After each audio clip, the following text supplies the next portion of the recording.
Years ago, a storm of legendary blades descended upon Korea, signaling the end of the world. The unnamed sword fiend and undefeated nightmare slaughtered millions as humanity's hidden powers finally awakened. On that tragic day, Choi Gang-sik lost everything, failing even to protect his precious little sister.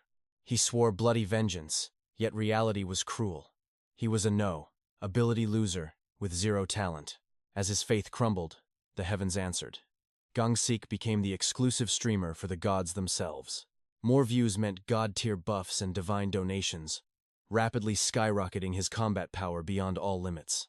Now, he shreds 5-star bosses with ease, leaving viewers worldwide absolutely stunned by his overwhelming dominance.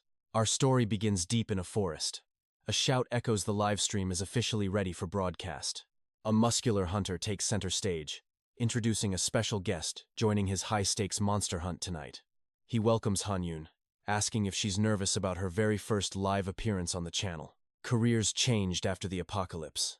When monsters ruined half the world, chaos became a ladder for fame. This era of destruction birthed a new gold mine. Monster streamers, the ultimate icons of wealth and glory. Ordinary people, unable to fight themselves, watch these hunters to escape their grim, monster-infested reality. They find catharsis watching beasts die, showering their favorite hunters with fanatical support and massive donations. But not everyone is a star like 𝒂𝒏𝒄𝒏𝒌. He promises a spicy post-hunt celebration dance from Han-yoon. He urges the audience to stay tuned for the beautiful Han-yoon's performance after the upcoming slaughter. While 𝒂𝒏𝒄𝒏𝒌 rambles about whiskey and romance, Han-yoon, a mere civilian, follows him into the danger zone. She pleads for likes and subscriptions. Using a beauty as eye candy in monster zones is a cheap tactic. Taking a gorgeous woman into the wild provides a competitive edge that traditional hunters simply can't match. It's a mindless strategy, but it works. The viewer count is exploding as they approach the hunting grounds. Watching from the side, Gang-sik scoffs. 𝒂𝒏𝒄𝒏𝒌 is truly desperate, doing anything for those precious views. Their target, the simian, a grotesque, 4-meter, tall ape-like beast that radiates a truly repulsive aura. Despite its unsettling appearance, it's ranked as a lowly 1-star threat, the absolute bottom of the food chain. But underestimate this beast, and you'll quickly find yourself becoming nothing more than its afternoon snack. 𝒂𝒏𝒄𝒏𝒌 begins his typical arrogant monologue, boasting about his supposed elite skills to his adoring viewers. Fueled by Han-yoon's cheers, the duo finally moves in to engage the monster, seeking their moment of glory. Gang-sik stands frozen in worry. Can 𝒂𝒏𝒄𝒏𝒌 really handle this beast without any professional hunter backup? Noticing Gang-sik's hesitation, 𝒂𝒏𝒄𝒏𝒌 barks insults, demanding to know why the loser is just standing there. Gang-sik warns him, this hunt lacks firepower, the terrain is too flat, and 𝒂𝒏𝒄𝒏𝒌 was drinking all night. 𝒂𝒏𝒄𝒏𝒌 snarls, telling him to shut up. He refuses to listen to a talentless nobody like Gang-sik. He ignores every warning, completely intoxicated by Han-yoon's shallow praise and the thrill of the spotlight. Full of bravado, 𝒂𝒏𝒄𝒏𝒌 mutters that Gang-sik should watch closely and witness what real talent looks like. He ignites a blazing fireball between his hands, screaming superpowers as the flames surge with intensity. Without any gear, a massive sphere of flame forms in his palms, a true mark of an awakened hunter. This isn't just a trick, it's the elite power of the awakened. Gang-sik feels his old insecurities return. Just as 𝒂𝒏𝒄𝒏𝒌 mocked, talent is for the chosen. Gang-sik remains a powerless man in a cruel world. Facing monsters as a normal human is suicide. One light graze from a beast can be fatal. 𝒂𝒏𝒄𝒏𝒌 hurls the fireball at the simian resting in the brush. His aim is surprisingly, and deadly, accurate. The impact triggers a massive explosion, incinerating the surrounding foliage. The livestream chat goes absolutely wild.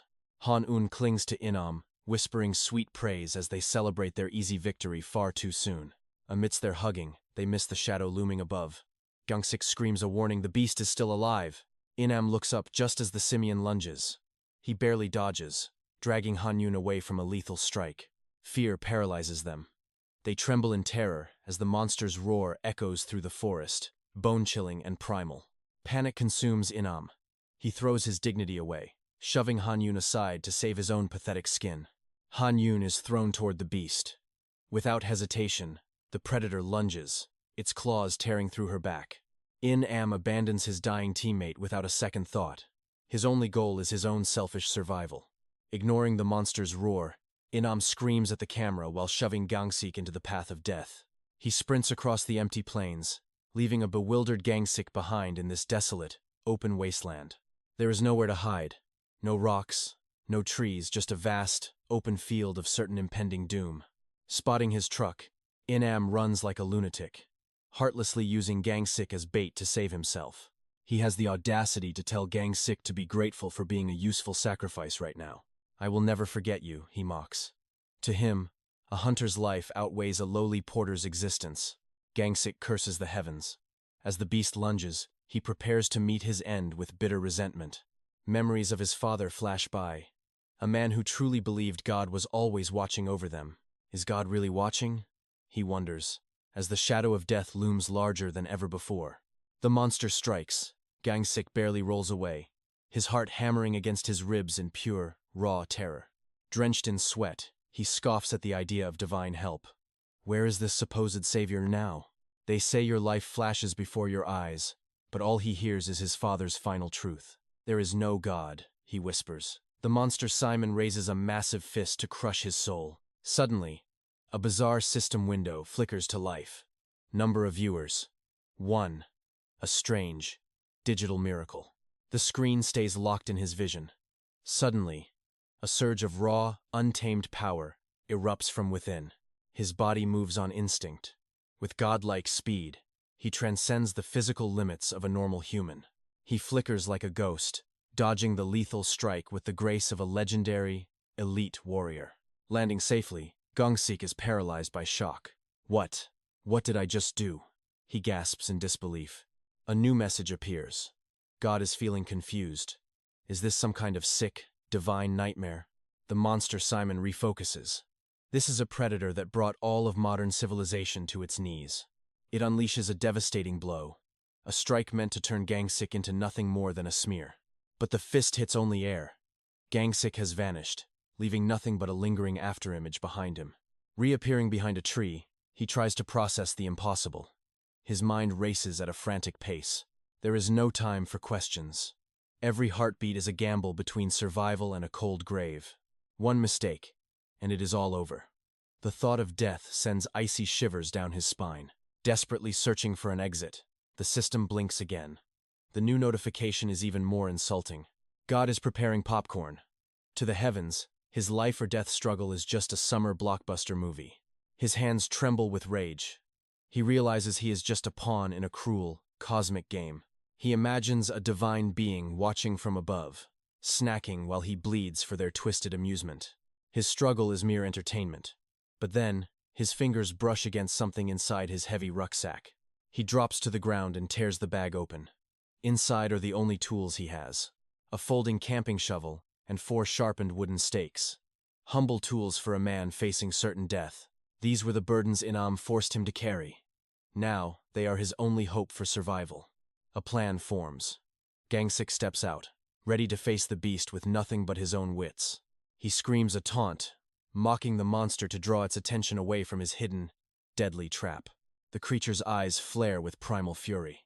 Its rage is blinding, making the beast reckless and predictable. Now, Gangsik hurls a stake with everything he has. It whistles through the air like a missile. It grazes the beast's shoulder, a mere distraction. In a flash, Gangsik leaps high with shovel raised. A sickening thud echoes.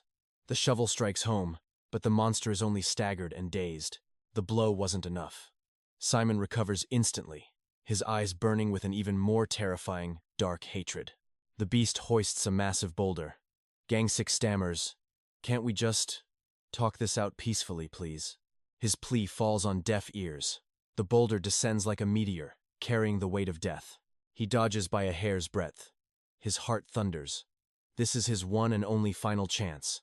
No superpowers. No magic. Just one man against a monster. It is time to end this nightmare. He endured hellish daily training to survive, meticulously studying the secret hunting strategies of elite hunters. These sleepless nights of research forged a razor-sharp instinct, transforming him into a lethal predator.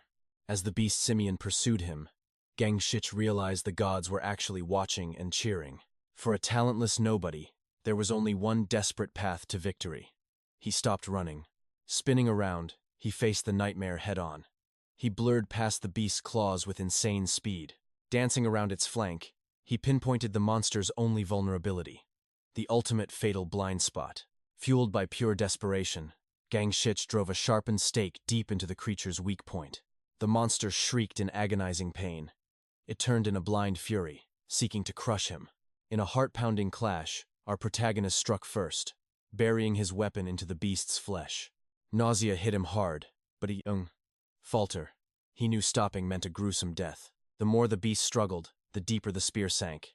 Every movement fueled its own destruction. The camera captured every bloody detail. The live chat erupted as viewers witnessed the impossible kill. Standing atop the carcass like a legendary hero, 𝒂𝒏𝒌 gasped for air before collapsing. He had actually slain it. Suddenly, a surge of mysterious new power began coursing through him. The gods were impressed. Their divine presence seemed to boost his stats after that epic performance. A notification appeared. The gods are watching. The viewer count ticked up to 2. He stared in shock as the count hit 3. Why were so many gods observing him? Monster Research Entry Number 21. The Ape Beast. A primitive creature with a chaotic, mutated appearance. Though resilient and strong, it's considered the perfect prey for high-level beginners to test their mettle. Meanwhile, the internet was going wild. His battle footage was being shared across every major platform. Silently, 𝒂𝒏𝒌 gathered his gear. Luckily, his camera survived the chaos of the brutal encounter. Checking the screen, he saw a tidal wave of praise. Everything had been broadcast live to the world. The view count was triple his usual peak. He rubbed his eyes, feeling like he was dreaming. Adoration flooded the chat. His fans were growing by the second, mesmerized by his raw combat style. Pride filled his heart, yet a shadow of anxiety remained. What kind of future awaited him now? It was no illusion. His strength increased with every new viewer. He turned to face his audience. "Hello, everyone," he whispered. "I assume you all saw that battle? It was quite a close call." The chat responded in a unified roar of confirmation. He looked calm despite the life-threatening situation. "Thank you for the support. I'm sorry I can't read every comment in this dangerous environment." Through the chat, he learned 𝑭𝒂𝒎𝒏𝒌 was captured in Seoul. A rescue team was already approaching. Relief washed over him. He hoped that villain would rot in prison for the rest of eternity. Suddenly, a donation message flashed on screen. The viewers were asking if Hanyun was still alive. He remembered his companion and scanned the area. The chat began spamming commands to find her. The gods demanded he save her. After all, she was essential for his channel's future growth. Following the audience's will, he kept the camera rolling while approaching Hanyun's motionless body. The forest fell deathly silent. Only his heavy breathing and the rustle of leaves could be heard. Strange emojis appeared from the gods, a divine warning. Something was very wrong with the atmosphere. Anxiety gripped his heart, but before he could react, a rescue vehicle skidded into the clearing. They kept the sirens silent to avoid attracting more monsters. The tension was thick enough to cut. The engine's low hum vibrated through the ground. A sudden, icy chill raced down his spine. He stepped back, entrusting Hanyun to the professionals as the rescue squad deployed with speed. The doors hissed open, kicking up a storm of dust and dead leaves in the cold air. The team moved with surgical precision, their movements revealing years of elite monster hunting training. Strangely, they bypassed Hanyun entirely. They rushed straight toward 𝒂𝒏𝒌, eyes wide with awe. The squad leader looked at the dead beast, then at him. "Did you really kill this alone?" Standing alone, 𝒂𝒏𝒌 didn't care for boastful tales. To him, bragging about his life-or-death struggle felt utterly ridiculous. Imagine shamelessly gloating about taking down a monster with nothing but your bare hands and zero superpowers. He felt like an unrecognized pro athlete, so he simply shrugged it off, claiming it was all just dumb luck. It was a hollow cliché, but 𝒂𝒏𝒌 weighed his conscience against his secrets and chose silence. He decided that playing humble was the perfect cover. The rescue captain, however, was visibly bewildered by his modesty. The leader eventually chuckled, mistaking his secrecy for humility, but warned him not to film if it hindered their work. 𝒂𝒏𝒌 nodded, momentarily tempted to cut the feed. But he stopped. He knew this broadcast was his path to destiny. This was the only way to reach that person. Nearby, the rescue team began the grim task of decapitating the Simon. Heavy chains and chainsaws roared as they carved into the one-star beast's spine, right in front of the live camera. Addressing his viewers, Gang-sok explained that these professionals were here to secure the scene while he continued his live report. Their primary objective? Extracting the monster's essence. They needed to find the mysterious substance hidden deep within the carcass. This core is the very source of a monster's life and power. Without removing it, the beast will eventually resurrect. Total extermination requires heart-ripping precision. But as the team prepared to move the body, the atmosphere suddenly turned cold. A blood-curdling scream pierced the air. A rescue worker collapsed, clutching his chest as his eyes rolled back in terror. That shriek shattered the afternoon silence. Panic spread like wildfire as the other rescuers froze in their tracks. All eyes darted toward the victim. From the man's body, a vile purple liquid began to erupt in sickening streams. The fluid flowed like a dark, cursed spring, staining the earth. Then, the same horrific scene began to repeat elsewhere. Deep purple sludge oozed from every wounded survivor on the field.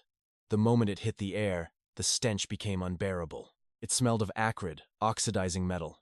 Within seconds, the various streams of liquid fused together, swirling into something nightmarish. A grotesque, formless creature surged from the filth, radiating a dark, suffocating aura. Gang-sok's heart hammered against his ribs.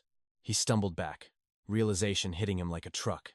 This was no ordinary beast. It was the dreaded one-star poison crawler, a lethal parasite with the power to manipulate deadly toxins. It lurks inside the wounded, waiting for more victims to arrive. It uses the injured as bait to increase its kill count. It's a cunning, predatory freak of nature that thrives on deception. Just hearing its name is enough to make a veteran's skin crawl. The professional rescuers immediately lost their nerve. They scrambled to put on gas masks, abandoning the wounded to protect the monster core. Their greed was sickening. Looking at the unfolding tragedy, Gang-sok knew this would end in a massacre if he didn't intervene right now. But he refused to let this become another statistic. He knew there was still a slim chance to save them. Reaching into his pack, Gang-sok pulled out a tactical flamethrower. It was time to turn the heat up on this parasite. He sprayed a blazing ring of fire, trapping the monster within a wall of flames. The rescue staff screamed in protest. They begged him to stop, worried about preserving the integrity of the bodies for the families. They chose corpses over lives. Gang-sok didn't care. He wasn't waiting for them to die. He was going to burn the poison out of them. The wind caught the fire, igniting the dry grass instantly. The inferno raced toward the two survivors trapped in the center. Diving into the smoke, Gang-sok grabbed a fire extinguisher and leaped through the flames, defying the searing heat. He had identified the poison crawler's fatal flaw. As an elemental parasite, it needs human vitality to sustain its form. It doesn't kill quickly, it feeds slowly. As long as the toxins are neutralized, the victims can still be pulled back. Gang-sok wasn't acting out of pure heroism. Every move he made was part of a cold, calculated strategy for survival. He didn't view life through a lens of grand morality. He simply had one singular, driving objective in his mind. He would seize this moment to cement his legacy as a streamer and finally exact revenge for his family. To a lowly cameraman like him, revenge once seemed impossible. He had spent years grinding in the shadows of others. No prestigious guild would hire a nobody without flashy powers. He was stuck at the bottom, invisible to the world. But now, he'd use the cunning that kept him alive to show this monster the true power of an underdog. He quickly explained his insane actions to the live audience. While he looked crazy, there was a method to his madness. Heat is the ultimate poison killer. In the Monster Encyclopedia, fire is listed as the poison crawler's absolute death sentence. Intense flames neutralize the toxins, turning their primary weapon into useless vapor. They become vulnerable and weak. He used the extinguisher to shield the survivors while the fire crippled the beast, forcing the parasite into the open. Low on energy, the parasite must choose: abandon the prey or consume the host for a final, desperate stand. The venomous beast chooses the host. It slithers deeper into Han Neon, seizing total control of his broken body. It lunges at Gang-sok. He scoffs, realizing the monster thinks it can win without its lethal toxins. How foolish. Despite its cunning, it's still just a beast. Gang-sok prepares for the clash, hiding his internal tremors of anxiety. The air freezes.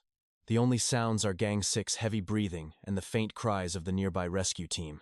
Challenged, the possessed Han Neon snarls like a mindless zombie. It charges, fueled by the parasite's primal rage and hunger. Heat might neutralize the venom, but it's an imperfect shield. Being this close to the beast is pure suicide. Luckily, 𝒂𝒏𝒌 has a secret weapon. He blasts the monster's face with a fire extinguisher, sending it flying backward. The watching gods are furious at his low-tier tactics. 𝒂𝒏𝒌 ignores their complaints, calling them mere excuses for arrogance. He threatens to end the stream, then sprints toward the fallen rescuer, hauling the man onto his sturdy shoulders. Escaping the inferno, 𝒂𝒏𝒌's theory proves true. The intense heat successfully neutralized the creature's deadly, life-draining toxins. Time is running out as the flames roar. He needs to evacuate before the ceiling collapses on them both. Behind him, the possessed host rises again. The parasite glares with murderous intent, its eyes burning with hateful malice. 𝒂𝒏𝒌 grits his teeth. If this monster dares to move again, he'll give it a lesson it won't survive. Before he can strike, the parasite flinches. Terrified by 𝒂𝒏𝒌's demonic expression, the beast realizes it's completely outmatched. Black smoke erupts from Han Neon's mouth as the parasite flees. The crisis ends without a single casualty, a miracle. The heavy atmosphere lifts. 𝒂𝒏𝒌 emerges from the dying embers, carrying 2 survivors through the thick, choking smoke. The rescue squad takes over as 𝒂𝒏𝒌 finally exhales. He saved them both from a truly horrific fate. Relief washes over him. If he had failed, the world would have branded him a murderer and a failure. The gamble paid off. 𝒂𝒏𝒌 turns to the camera, addressing the audience of his chaotic, low-budget live stream. He thanks the viewers and drops a bombshell. Inam's channel is finished. This is the end of the era. Check the news if you want to see him, he declares. With a smirk, he cuts the feed to black. The viewer count explodes. 𝒂𝒏𝒌 has finally stepped onto the glorious, blood-stained path of his ultimate revenge. Research note: the poison creature. An elemental predator that exploits human empathy to lure and consume its unsuspecting prey. It thrives by draining life force, hiding its venom beneath wounded victims to strike those who try to help. Victims often collapse when touched. Only extreme heat can neutralize the poison and break the creature's parasitic hold. The next day, a new legend begins. 𝒂𝒏𝒌 launches his personal channel, posting the link in Inam's chat. Like a bursting dam, thousands of viewers migrate to his stream. The hype is real, and the world is watching. Not just humans, but even the gods have descended to witness the rise of this mysterious, unawakened street fighter. Resting in the hospital, 𝒂𝒏𝒌's wounds heal at an impossible speed, likely due to the god's lingering influence. Since returning to Seoul, he's become a media sensation. Everyone wants a piece of the man who defied death. The public is stunned. A nobody defeated a monster with bare hands and a fire extinguisher, no guns, no powers. Using only basic gear, he created cinematic moments that are now viral across every social media platform on Earth. Reporters swarm the hospital like vultures, desperate for an exclusive interview with the world's most famous normal human. Being an introvert, 𝒂𝒏𝒌 sneaks out the back. He pauses the stream, vanishing before the cameras can catch him. He leaps over walls to reach home, but his heart stops. The sight before him is a waking nightmare. His beloved house is a skeleton of charred wood and rubble. Only broken walls remain of his sanctuary. The neighborhood is a war zone. Neighbors are being treated on stretchers as rescue sirens wail in the distance. A high-tier monster has passed through here, leaving nothing but a trail of absolute destruction and lingering despair. The air is thick with ash and sorrow. The heavy silence is broken only by the muffled sobs of survivors. Medics work frantically to pull victims from the wreckage. The once peaceful street is now a graveyard of broken dreams. The screams of those who lost everything echo through the ruins, blending with the constant, haunting wail of sirens. 𝒂𝒏𝒌 walks through the debris, his heart heavy with rage. He sees children shivering in terror amidst the dust. Elderly residents weep over ruins that cannot be rebuilt. This scene of total devastation is all too familiar to him. It's exactly like the tragedy 10 years ago. Crushed by the weight of the past, 𝒂𝒏𝒌 sinks to the ground. These monsters are a relentless plague. Now, they've finally reached my doorstep, leaving my sanctuary in absolute ruins. In this ruined world, destruction is daily news. But my real crisis?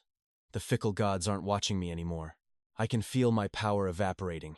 My strength is tethered to those divine views, and right now, I'm fading fast. To reclaim their gaze, I need a blood-pumping battle. 𝒂𝒏𝒌 racks his brain, searching for the path to legendary status. He recalls the ancient myths, where mortals ascended to immortality, by slaying the most terrifying beasts in existence: Siegfried the Dragon Slayer, and Perseus who took Medusa's head. Those epic tales were etched into his soul since childhood. Those stories inspired a dream of courage, proving that human will can overcome even the most impossible, hellish adversity. Countless legends were forged in monster blood. Gangshik firmly believes he can join the ranks of those immortal heroes. However, his current attempts to manipulate the algorithm for the gods' attention seem utterly futile and desperate. The supreme beings remain indifferent to his struggles. To them, his narrative is just another boring, repetitive cliché. With infinite power and vast wisdom, they've seen 1,000 heroes rise and fall. A petty skirmish won't move them. The crushing weight of isolation settles in. Suddenly, a flashy blonde man approaches, asking if Gangshik is the famous cameraman. It's Han 𝑭𝒂𝒏𝒌, the notorious top-tier monster streamer. Gangshik recognizes him instantly, but the air turns heavy with tension. The celebrity ignores the question, pointing a finger dismissively. He demands to know if Gangshik really killed the simian. Gangshik remains silent, calculating. He secretly activates the camera in his pocket, preparing for a potential backstab or betrayal. Just days ago, he was a nameless nobody behind the lens. Now, a superstar like 𝑭𝒂𝒏𝒌 is hunting him down. The shift in his reality feels surreal and electric. This newfound fame is a dangerous, double-edged sword for our hero. 𝑭𝒂𝒏𝒌 mistakes the silence for fear and starts gloating to his stream, announcing he's found the man from the news. He promises his fans an epic confrontation right after a short break, flashing a fake, charming smile for the audience. The moment the stream pauses, his mask shatters. He does a complete 180-degree flip into a monster.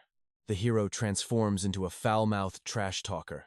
He hurls insults at Gangshik, showing his true, disgusting, uneducated nature. But Gangshik isn't rattled. He counters the verbal assault with razor-sharp industry knowledge gained from years in the trenches. Every word from Gangshik hits like a critical strike. 𝑭𝒂𝒏𝒌 is left speechless, his ego bruised by a mere cameraman.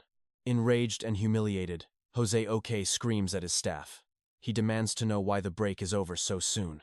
As the staff trembles in fear, Gangshik reveals his hidden trump card with a cold, triumphant, and mocking smirk. "Don't stress yourself out," Gangshik says.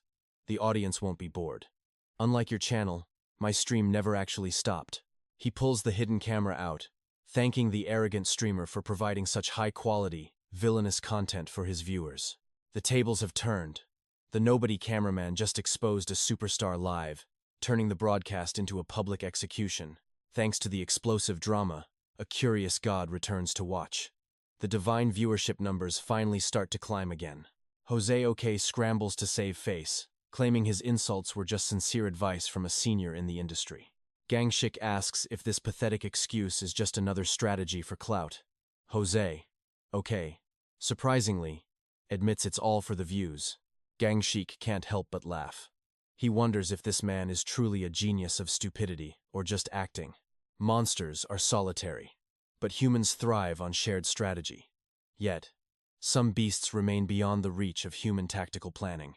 𝑭𝒂𝒏𝒌, unable to win the argument, tries to regain his composure.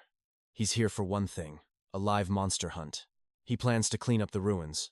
It's a calculated move to win back the fans he just lost. 𝑭𝒂𝒏𝒌 shoves past Gangshik aggressively, barking that a low-rank amateur should stay out of a real pro's way. He promises to show Gangshik what a top-ranked streamer truly looks like. Gangshik watches the arrogant man walk toward danger. "Are you going in alone?" Gangshik asks. 𝑭𝒂𝒏𝒌 responds by flaring his mana, showing off a flashy, high-level magic circle. With a mocking glint in his eyes, he asks if Gangshik is trembling.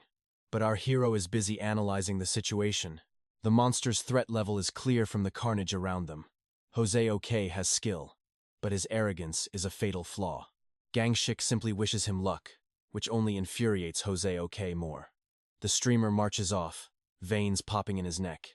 As the sun sets, painting the sky in a bloody crimson hue, Gangshik stands amidst the wreckage of his life. He debates hunting the beast that destroyed his home. Such a revenge match would surely ignite the god's fading interest. Suddenly, a simian monster crawls out from the debris, sniffing the air. But 𝑭𝒂𝒏𝒌's magic strikes it with blinding force. The beast screams in agony as the star begins his hunt, completely unaware of the true terror lurking nearby. Ignoring every warning, Gang-sok continues his lethal taunts, pushing the beast toward a state of pure madness. Unaware of the monster lunging from the heavens, death nearly claims him, but fate intervenes as the strike misses. The impact shatters the earth, sending a stray rock flying straight into 𝑍𝒂𝒏𝒌's neck, knocking him cold instantly. Gang-sok scoffs at the sight. A professional streamer one-tapped by a pebble? Truly a pathetic display of weakness. Arrogant heroes can wait. First, he must annihilate the monsters that dared to wreck his humble home. He mocks the beast again, asking if it misses its dead friend, fueling the monster's primal, murderous rage. Though he wields the power of a god, he still needs to test his limits before going all out. Luring the beast toward an abandoned church, he prepares to unleash his hidden mechanics in the shadows. As the sun sets, the neighborhood plunges into a chilling darkness, lit only by flickering, ghostly street lamps. 𝑍𝒂𝒏𝒌 awakens with a skull-crushing headache, crawling back to his feet while cursing his humiliating, sudden defeat. The silence is deafening, leaving only the scars of a brutal battle and the heavy stench of ruin. Panic sets in as he realizes both the monster and Gang-sok have vanished from the battlefield entirely. Suddenly, a massive crash echoes from the cathedral. 𝑍𝒂𝒏𝒌 charges toward the source of the growing chaos. He bursts through the doors, frozen by the sight. The monster lies impaled by a massive holy cross. Amidst the wreckage stands Gang-sok, unscathed and radiating the cold, sharp aura of a true conqueror. Stunned, 𝑍𝒂𝒏𝒌 demands to know how a nobody could pull off such a legendary, god-tier feat.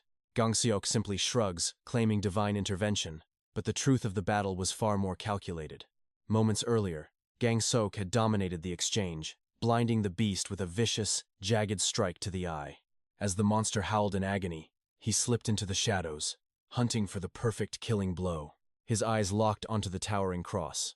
This wasn't just luck, it was a masterclass in lethal execution. Scaling the heights, he baited the beast with a thunderous noise, leading it right into his final trap. As the monster looked up, Gang-sok unleashed the heavy relic, crushing the beast's pride and its life. With a final jeer, he proved that his newfound strength was no mere coincidence, it was absolute destiny. Battle over, he casually checks his livestream while 𝑍𝒂𝒏𝒌 continues his mindless, jealous rambling in the back. His popularity explodes. A powerless survivor dominating a high-rank zone is the ultimate clickbait for the masses. He plays the part of the humble hero, thanking his fans and promising even greater heights of growth. But the gods aren't buying his act. Furious at his insolence, they rain down divine saltiness and rage. Gang-sok ignores the celestial temper tantrum, focused only on his next move in this deadly game. 𝑍𝒂𝒏𝒌 tries to save face, grabbing his shoulder and claiming he was just losing his focus earlier. Driven by bruised ego, the streamer challenges Gang-sok to a solo duel to reclaim his lost glory. Gang-sok doesn't even waste his breath. Instead, he prepares his most effective psychological weapon against the idiot. He shoves the camera into 𝑍𝒂𝒏𝒌's face, knowing the streamer can't resist performing for an active audience. He preaches unity against the monsters, hiding his true intentions behind a mask of righteous, clever leadership. Trapped by the lens, 𝑍𝒂𝒏𝒌 stammers an excuse, claiming he was just suggesting a legendary team-up instead. He mentions a massive hunt next week, featuring the nation's strongest Chimer as their new elite partner. Gang-sok is intrigued. Who could be powerful enough to earn such high praise from this arrogant clown? 𝑍𝒂𝒏𝒌 goes into a fanboy trance, describing a warrior of unmatched skill, beauty, and lethal intelligence. Even the watching gods lean in, as the viewer count surges past 500,000 in anticipation. Finally, the legendary name is revealed. Kim Soo-yoon, the absolute peak of the modern hunter world. Gang-sok grins. This is the perfect chance to collab with a genius and climb the server ranks.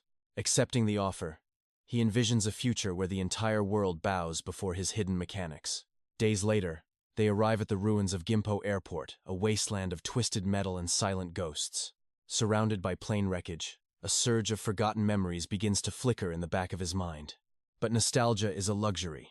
𝑍𝒂𝒏𝒌 pulls him forward, toward the woman who will change his fate forever. Snapping out of his long trance, he's jolted back to reality. Urged forward, he drags the chains toward the girl. Soo-yoon stood amidst the ruins. Once a bustling hub for legendary gear, it was now a ghost town. 𝒂𝒏𝒌 arrived, bowing low. He trembled before her, a submissive shadow to her overwhelming presence. He called her Big Sis, blaming a newbie for his delay. Su-yun's response was cold and calculating. Gang Shich studied her. Her sleek black bodysuit highlighted a physique honed for absolute, deadly combat. Her hair danced in the wind as she levitated a display of raw power in broad daylight. Using supernatural abilities in daily life required immense mental fortitude. She was truly a monster. Kim Su-yun was on another level entirely. Noticing his gaze, she spoke with sharp authority. Staring without a greeting is impolite, she noted. Gang Shich quickly bowed, apologizing for his rudeness. He tried to introduce himself, but she cut him off. "You're the monster streamer's cameraman, right? Don't call me Big Sis," she warned. "I hope you're not another fool playing hero." She outlined the hellish mission: 3 days of combat. "If you can't handle it, leave now." 𝑭𝒂𝒏𝒌 turned pale at the duration. Gang Shich scoffed at the weak, pampered silver spoon noble. This prince had clearly never seen real war. Gang Shich, however, stepped forward with burning resolve. "Even 4 days is no problem," he declared. "I won't let your expectations down." Su-yun. She offered a firm handshake. "I hope those aren't just empty words," she replied with a smirk. As their hands met, his heart raced. A spark of legendary potential ignited within his soul. 2 days later, Gang Shich realized she was worlds apart from the incompetent Han 𝑭𝒂𝒏𝒌. Her management was strict but flawless, the mark of a true soldier in a world of chaos. Discipline filled the air. Every move she made was precise, decisive, and lethally efficient. Under her watchful eye, the crew moved with military precision. Not a single mistake was tolerated. She noticed Gang Shich's keen eyes. After 2 days, she recognized his hidden, growing potential. "Join my military unit," she offered. But Gang Shich declined the prestigious invitation without hesitation. Even when offered equal power, he refused. "I'm a streamer at heart," he told her firmly. She sat back, hiding her frustration behind a strained smile. Her aura remained dominant and cold. Despite himself, Gang Shich couldn't help but notice her striking, powerful physique and elegance. He felt a flush of embarrassment. Still, her presence had a strange, magnetic pull on him. The 𝒂𝒏𝒄 monsters at the airport had grown stronger. Their numbers were reaching critical levels. This surge was a recent anomaly. Only a handful of elite hunters knew this terrifying truth. "Is this exclusive hunting intel?" 𝑭𝒂𝒏𝒌 asked. Su-yun shook her head with grave intensity. "We don't need exclusivity. We need to suppress the rumors until the official report is released." "Is the scouting finished?" he asked. "We've found 100, she replied, her eyes sharp. Her team searched for every variable. Their dedication was impressive, even to a skeptic like him. Gang Shich felt sympathy for the crew. He remembered his own dark days of struggle. He recalled nearly dying while investigating 𝒂𝒏𝒄 nests alone. That memory still burned with pain. To kill a 𝒂𝒏𝒄, you must break their bond. Alone, they are mere lambs for slaughter. But in a pack, their strength multiplies. They become an unstoppable wall of pure destruction. "We need a distraction," Gang Shich proposed. "Force the buff onto one, then strike them down." 𝑭𝒂𝒏𝒌 cut him off arrogantly. "That's why amateurs like you shouldn't give tactical advice." He ranted about overlapping buffs, mocking Gang Shich's lack of supernatural combat experience and talent. "Let's stick to the basics." Su-yun. "Long-range sniping is the only safe way to win." In his mind, he sneered at Gang Shich, a powerless weakling who should just stay back. Su-yun countered sharply. "If we don't finish this fast, the tide of battle will turn. I'm Han 𝒂𝒏𝒂𝒏. I'll wipe out that entire herd in a single, legendary blow," he boasted. Gang Shich stayed silent, amused. This hunt would be the perfect chance to observe her power. Su-yun turned to him, her eyes questioning the next move. The hunt was beginning. Forced into the role of human bait, Gang Shich accepts his dangerous fate with cold determination. The hunt is officially live. Now, how will this supposed nobody capture the world's attention? Armed only with a camera and raw grit, he charges into the monster-infested war zone alone. Stream online. While Su-yun sticks to traditional tactics, Shich prepares to rewrite the hunter's handbook. Su-yun's safe hunting style is efficient, but it lacks the soul-stirring drama the viewers crave. The audience wants chaos. Watching a powerless underdog dominate is the ultimate god-tier entertainment. The constellations are bored of the old ways. They want to see Shich's unpredictable survival skills. Step 1. Target the stone buffaloes. He begins explaining the hidden mechanics of these rocky beasts. Beware their stacking abilities. These monsters can share buffs, turning a weak herd into gods. When they unite, their power multiplies exponentially, making large-scale combat a literal suicide mission. One unlucky encounter means certain death. 𝒌 scavenges a heavy airplane door to use as gear. A massive metal slab becomes his weapon. This isn't just survival. It's high-stakes performance art. Want to join my stream? 𝒌 mocks. His first lesson: never leave your back exposed. Heavy gear? No problem. He moves with impossible speed. A camera on one shoulder, and destruction. Chaos erupts at 𝒂𝒏𝒄 airport. While the supernatural heroes struggle, 𝒌 remains eerily calm. He tells his fans not to worry about the pros. Instead, watch the ordinary man thrive. In a world of superpowers, a normal human surviving this hell is the greatest spectacle of all. The stone buffaloes trigger 8 layers of buffs. Their stats explode, reaching legendary levels of defense. Strength, intelligence, and physical resistance all skyrocket. These 1-star monsters are now absolute juggernauts. Fire, ice, and lightning resistance activate. Even gravity itself seems to bow before their combined might. Suddenly, the sky turns black. An earth-shattering roar announces the arrival of a massive, rainbow-furred titan. Thanks to the infinite buff loop, the creature continues to grow, dwarfing everything on the battlefield. Its size is becoming incomprehensible. Even for a seasoned player, this monster is a walking catastrophe. Yet, 𝒌 just shrugs. The air vibrates with killing intent, but he's already 3 steps ahead. Need a little support? He muses, shaking off the deafening noise as he regains his serious composure. A live quiz for the viewers. Why carry a heavy metal door instead of a weapon? The prize for the first correct guess? A rare monster horn? The chat window explodes with theories. Shield? Heavy club? The guesses fly by, but none of the gods truly understand his genius. Finally, the correct answer emerges. Camouflage. 𝒌 is playing a psychological game with the beasts. He's impressed by the quick guess. It seems some viewers have a sharp eye for hidden strategies. Congratulations to the 𝒂𝒏𝒌. You've just won a piece of a legendary 1-star monster. If I survive this, your prize is guaranteed. Now, let me show you how to disappear. 𝒌 vanishes behind the door. From a distance, he looks like a harmless piece of stationary debris. The buffaloes are distracted by their buffs, leaving their rear flank wide open for a predator. These beasts have terrible eyesight and severe myopia. They rely on movement, not shapes, to detect enemies. By mimicking the landscape, 𝒌 moves through their blind spots like a ghost in the machine. The gods are mesmerized. While the manual suggests sniping, 𝒌 chooses the path of maximum danger. Nobody ever gets this close. By ignoring the meta, he's found a fatal flaw in the monster. A normal buffress is as big as a bus, but without its buffs, it's just slow meat. The weak point is the center of the forehead. For a powerless human, timing is everything. The plan shifts.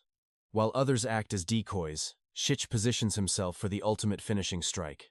The beast continues grazing, completely unaware that death is standing right in front of its nose. 𝒌 leaps. The metal door slams down like a guillotine, shattering the monster's skull in one blow. Horns snap and the beast bellows in agony. But the powerless hunter isn't finished yet. Another devastating strike crushes its head completely. The mountain of meat collapses. The nobody has won. Science proves it. Modern weapons are useless against his barrier. Only a strike to the core can shatter it. Whether it's brute force or hunter skills. It's crude but effective. The live audience is absolutely losing their minds. The buffalo's massive eyes go wide. It stares intensely at the human who dealt the final blow. Its eyes slowly close in defeat. 𝒂𝒏𝒌 gasps for air. One more hit, and he would have been the prey. He's finally done it. He quickly masks his exhaustion for the camera. But inside, his heart is still pounding. The situation is actually grim. The monsters are reaching their limits, but his buffs are fading fast. At this rate, he won't clear them all. Success depends on Kim Soo-yoon and Han Jose-ok holding the line. If they retreat, he'll be isolated and slaughtered. One kill is just a drop in this ocean of beasts, and watching God grows impatient. When will you finish them? Why are you so pathetic and weak? The mockery cuts deep. If he runs now, his reputation is finished. He needs a miracle, a way to win. He's trapped in a live broadcast nightmare. Retreat is career suicide. He needs a method, a game changer. Suddenly, the god makes a move. A donation alert pings. A donation? At a time like this, Gang Sheik freezes. He stares at the message on the screen. Inside the dead beast's mouth, something is glowing. His eyes ignite with greed. He rushes to the carcass. Using all his strength, he prees the jaws wide open. The light is blinding. Is it a legendary blade? Ancient treasure? The identity of the item is finally revealed. It's a shovel? He expected a divine artifact of gold, but it's just a piece of rusted iron, a common, everyday shovel. Gang Sheik is left utterly speechless. Is this some kind of twisted joke? No, it's a gift from a god. Don't judge by appearances, he tells himself. He reaches for the handle. It's insanely heavy. This iron tool weighs more than his high-end camera. He struggles just to lift it. On the screen, the god is howling with laughter. That belongs in a gym, not a dungeon. The entity mocks his pathetic strength. Gang Sheik grits his teeth and flexes. He grips the shaft with everything he's got. He won't look weak on camera. The viewers can't feel the weight. To them, it's just a shovel. But a man's pride is on the line. Sweat pours down his back. He forces a confident smile for the stream. He'll endure the pain for the fans. His hands are trembling. This isn't a game, he thinks. But a tool is a tool. Time to use it. All right then. Let's go hunting. He sets his sights on the next target. Meanwhile, Soo-yoon and 𝑭𝒂𝒏𝒌 are drowning. Backup is stalled. To their rivals, they're just competition to be eliminated. In this industry, viewers are everything. The other streamers want them to fail. They want them gone. The buffalo herd remains calm. They graze peacefully as their comrades fall. Gang Sheik decides to strike first. No more risky moves. He raises the god-given shovel. It's time for a proper burial. The edge is razor sharp. It's heavier than an airplane door. A perfect tool for mass destruction. It slices through thick hide and bone, like a shovel through soft sand, straight into the monster's skull. One hit, one kill. The efficiency is terrifying. Even the god looks on with pride. Gang Sheik is stunned by the power, but he keeps his cool for the viewers. He can't look like an amateur. He knows any hesitation looks suspicious. He stands tall. He must project the image of a master. He accelerates into a killing frenzy. Every swing is a perfect execution. He's splitting heads like firewood. The peaceful field turns into a graveyard. The threat is being systematically erased. This should help them. Soo-yoon and 𝑭𝒂𝒏𝒌 were near death. But suddenly, the pressure vanishes. Peace returns to the battlefield. The giant beasts shrink away. Their terrifying presence evaporates. The herd begins to scatter. The chaos is finally under control. The danger has passed. Or so it seems. Dozens of monsters slain by one man. Suddenly, a massive explosion rocks the earth. Ice pillars freeze the remaining beasts. The reinforcements have finally arrived. Hope flares up once more. Gang Sheik watches them descend from the sky. But a cold shiver runs down his spine. A sickening schlick echoes through the air. Steel flashes. The reinforcements are sliced in half, mid-flight. A new nightmare emerges from the shadows. A scene just like 10 years ago. The day he can never forget. That fateful day, destiny shattered.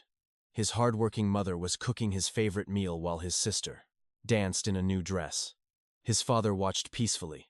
It was the perfect, ordinary family life. But a sudden, thunderous roar destroyed the peace. The quiet afternoon turned into a living nightmare. Millions of swords rained down, erasing everything. Gang Sheik clutched their cold bodies, his heart shattering. Then, a 5-star calamity appeared. The ghost of the void, the monster he could never forget, stood there. The Void Blade, a humanoid horror with razor-sharp blades for limbs. A demon born for slaughter. Viewers despaired for Gang Sheik's life. But instead of fleeing, the young man let out a chilling laugh. His eyes burned with murderous rage. He was ready to face his ultimate nightmare head-on. They thought he'd lost it. But he'd waited years for this. He kicked open the plane door and lunged forward, armed only with a shovel. Against these blades, a fence was his only survival. The Void Blade balanced on its toe blades, gliding like a lethal skater across the battlefield. It wasn't just fast, it was supernatural. The creature moved with a fluid, terrifying elegance. Using spatial rifts, it vanished and struck at his blind spot. A lethal blade aimed for his back. But 𝒂𝒏𝒌 twisted with impossible reflexes. He knew every move this monster would ever make. Like a man possessed, his pace never slowed. The cold steel only grazed his cheek as he charged. Blood misted into the air, but he ignored it.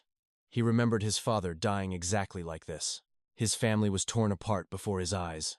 "I'll rip you to shreds," he roared with pure vengeance. He closed the gap instantly.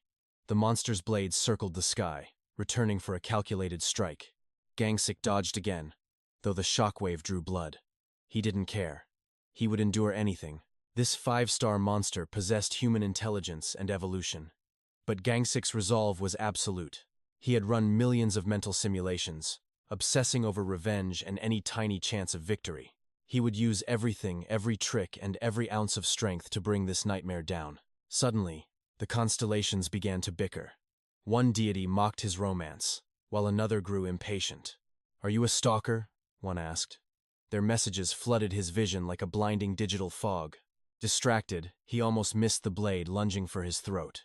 Death was just 1 inch away. By a hair's breadth, he leaned back, escaping the Reaper. But his drone camera took the hit. The blade smashed the lens, sending it crashing down. A 5-star monster's power was truly overwhelming. Its strength scaled with the number of enemies. It was an invincible god on any battlefield. But in a one-on-one duel, the rules were different. No millions of blades covering the sky. The chat erupted. Is he really fighting a calamity with a shovel? Kill it. You can do it. The viewers were electrified. They weren't mourning the cameraman anymore. They were witnessing a miracle. The distance closed. Weaving through the storm of steel, 𝒂𝒏𝒌 found the opening he needed. He swung the shovel with devastating force, slamming it right into the void blade's chin. With divine protection and a simple tool, he defied fate. The constellations watched in total shock. One god was moved to tears. The invincible monster stumbled back, feeling a surge of humiliation. Its pride was shattered. How could a low-tier human strike a supreme being like itself? As the shovel glowed with divine light, the world's deadliest predator felt a new emotion: fear. The beast that slaughtered millions turned and fled. 𝒂𝒏𝒌 stood stunned before screaming in fury. "Get back here, coward!" The viewers were baffled. Was a 5-star monster really running away? 𝒂𝒏𝒌 chased the beast like a predator. But then, a sinister, arrogant laugh echoed nearby. "The void blade is mine." An interloper named 𝑭𝒂𝒎𝒊𝒍𝒚 blocked the path, trying to steal the kill. He mocked 𝒂𝒏𝒌 as a useless nobody. "Only a legend like me can slay this beast. Witness the true hero of Korea." 𝑭𝒂𝒎𝒊𝒍𝒚 shouted, unleashing a massive lightning bolt at the monster. He smirked, confident in his power. But the monster didn't flinch. The lightning was a mere joke. The void blade let out a chilling, mocking laugh. It summoned another blade, and the atmosphere shifted. Rage boiled over as he gnashed his teeth in fury. This beast was fighting 2 people. If those swords kept multiplying, it was over. The lethal blades were clearly aiming for his legs. A vicious move. Before he could react, the monster vanished into thin air. 𝒂𝒏𝒌 stood paralyzed. Even that scumbag 𝑑u-6 could feel the chilling, murderous intent radiating from him, making his skin crawl. Glancing at the live chat, the situation was a total disaster. Is he toast? The viewers were absolutely savage with their comments. "This is total cancer. 𝑑u-6, you're a clown. I'm unsubscribing." But 𝑑u-6 wasn't a fool. He frantically tried to think. He scrambled to manipulate the public's opinion, still delusional enough to think his teamwork with 𝒂𝒏𝒌 was flawless. He was wrong. When he finally turned around, 𝒂𝒏𝒌 was looming over him, shovel gripped tight, looking ready to bury him 6 feet under.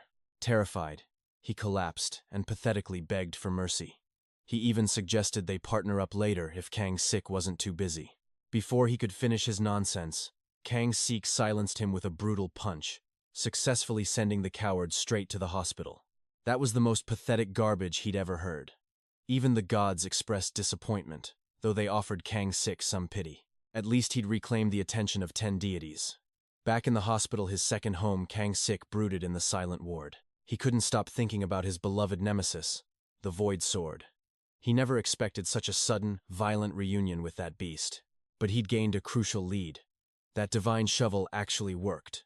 Next time, he would handle that monster once and for all. Suddenly, a crow's ominous caw from the rooftop shattered his thoughts. Damn it! Why is a bird screaming so early in the morning? This was no ordinary bird. In this world, monsters are split into two: the lethal predators and the harmless spiritual types. Harmless meant they ignored humans, like this spirit crow. These creatures are prophetic omens, capable of sensing a region's dark destiny. Their foresight was more accurate than any high-tech radar. A cry from the left head meant ruin.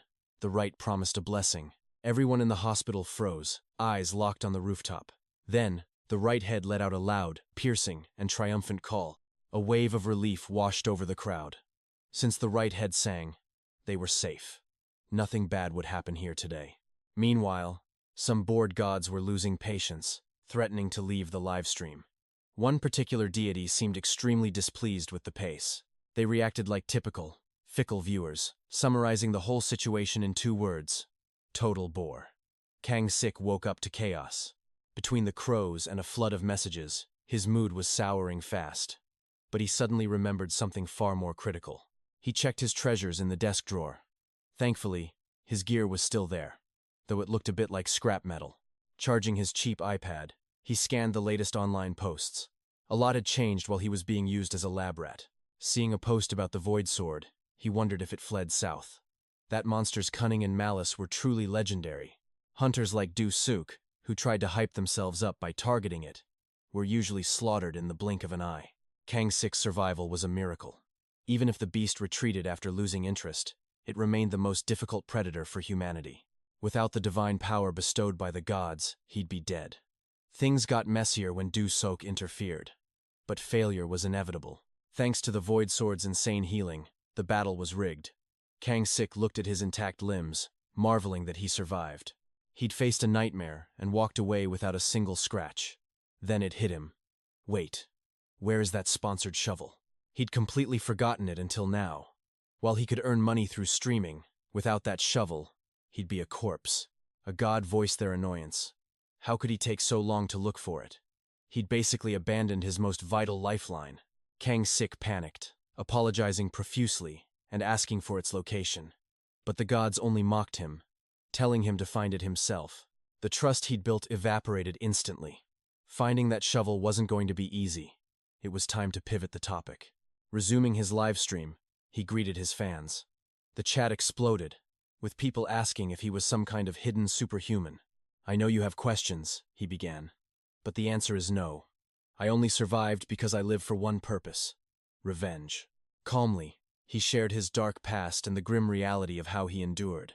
He wasn't the only one who lost family.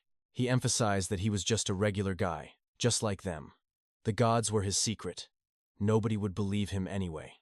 Suddenly, a doctor barged in, interrupting the stream. He loudly declared that Kang-sik could never call himself ordinary ever again. Kang-sik wondered if they'd discovered his secret. Had the gods' interference physically altered him?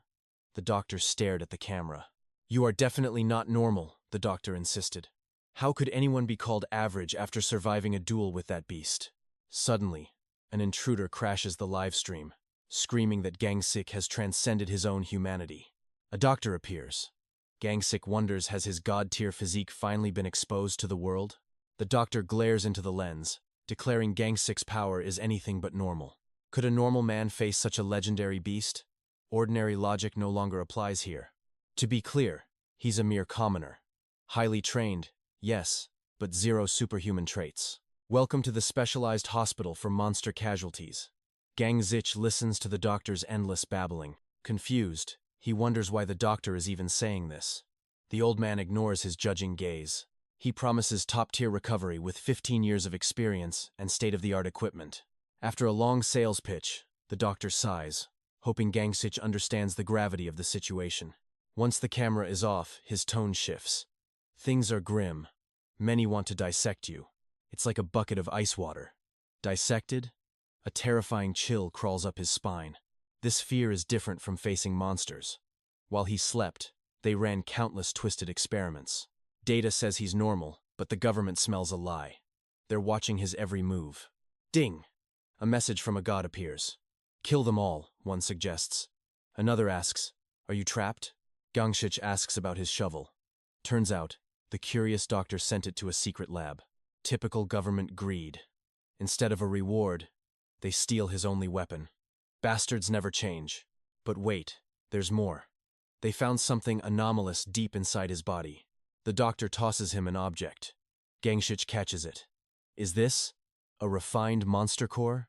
Cores are the literal source of a monster's power. Only superhumans can resonate with them. He's been tested, and the results were normal. He shouldn't be able to hold this. Usually, a superhuman can only use a core that matches their unique frequency. If the compatibility is 0, the power is useless. They need a perfect match. So far, no core has reacted to him. You could say he's a total blank slate. The doctor asks if he's interested. 𝒂𝒏𝒌 just scoffs at the false hope. Don't you want revenge for your family?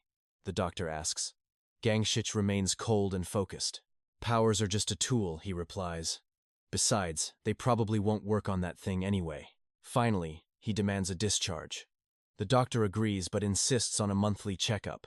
He vows to scour every global database to find the legendary core meant for him. Why so much effort? Because 𝒂𝒏𝒌 possesses a terrifying, dormant potential waiting to explode. Not interested, he flatly states. The doctor sighs.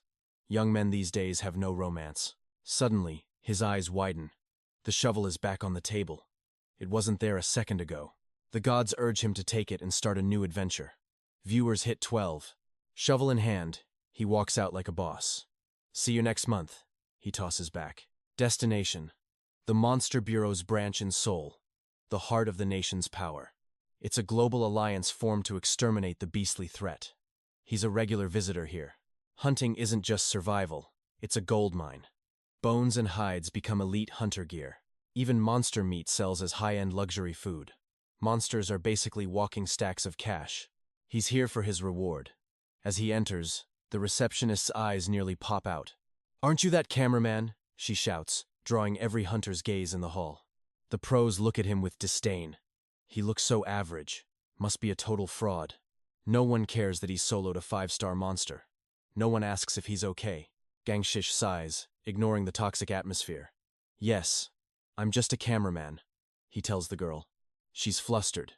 A celebrity is standing right in front of her. How can she help? He wants his payout for the last hunt. Overhead, the gods find the petty drama boring. He needs a steady income and rest. Otherwise, he'll collapse before the next stream. Just then, an arrogant hunter slams a hand on his shoulder. 𝒂𝒏𝒌 doesn't even turn around.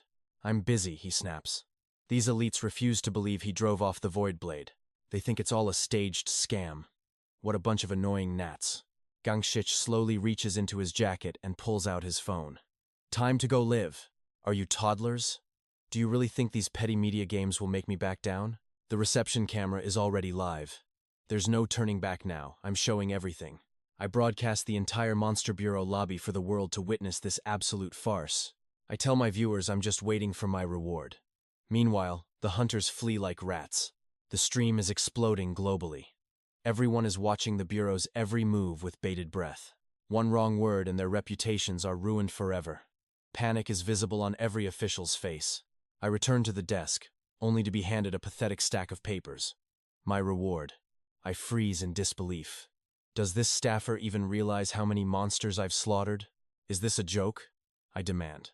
My legendary shovel isn't even mentioned in this garbage.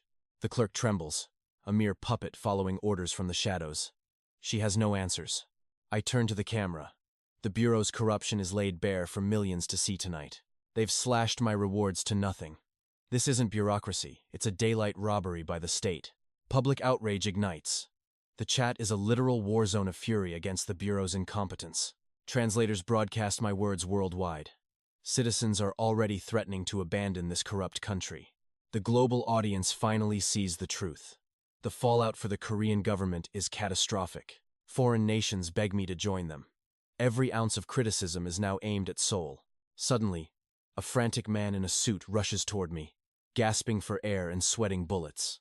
He claims to be the assistant director, desperately trying to spin a web of lies.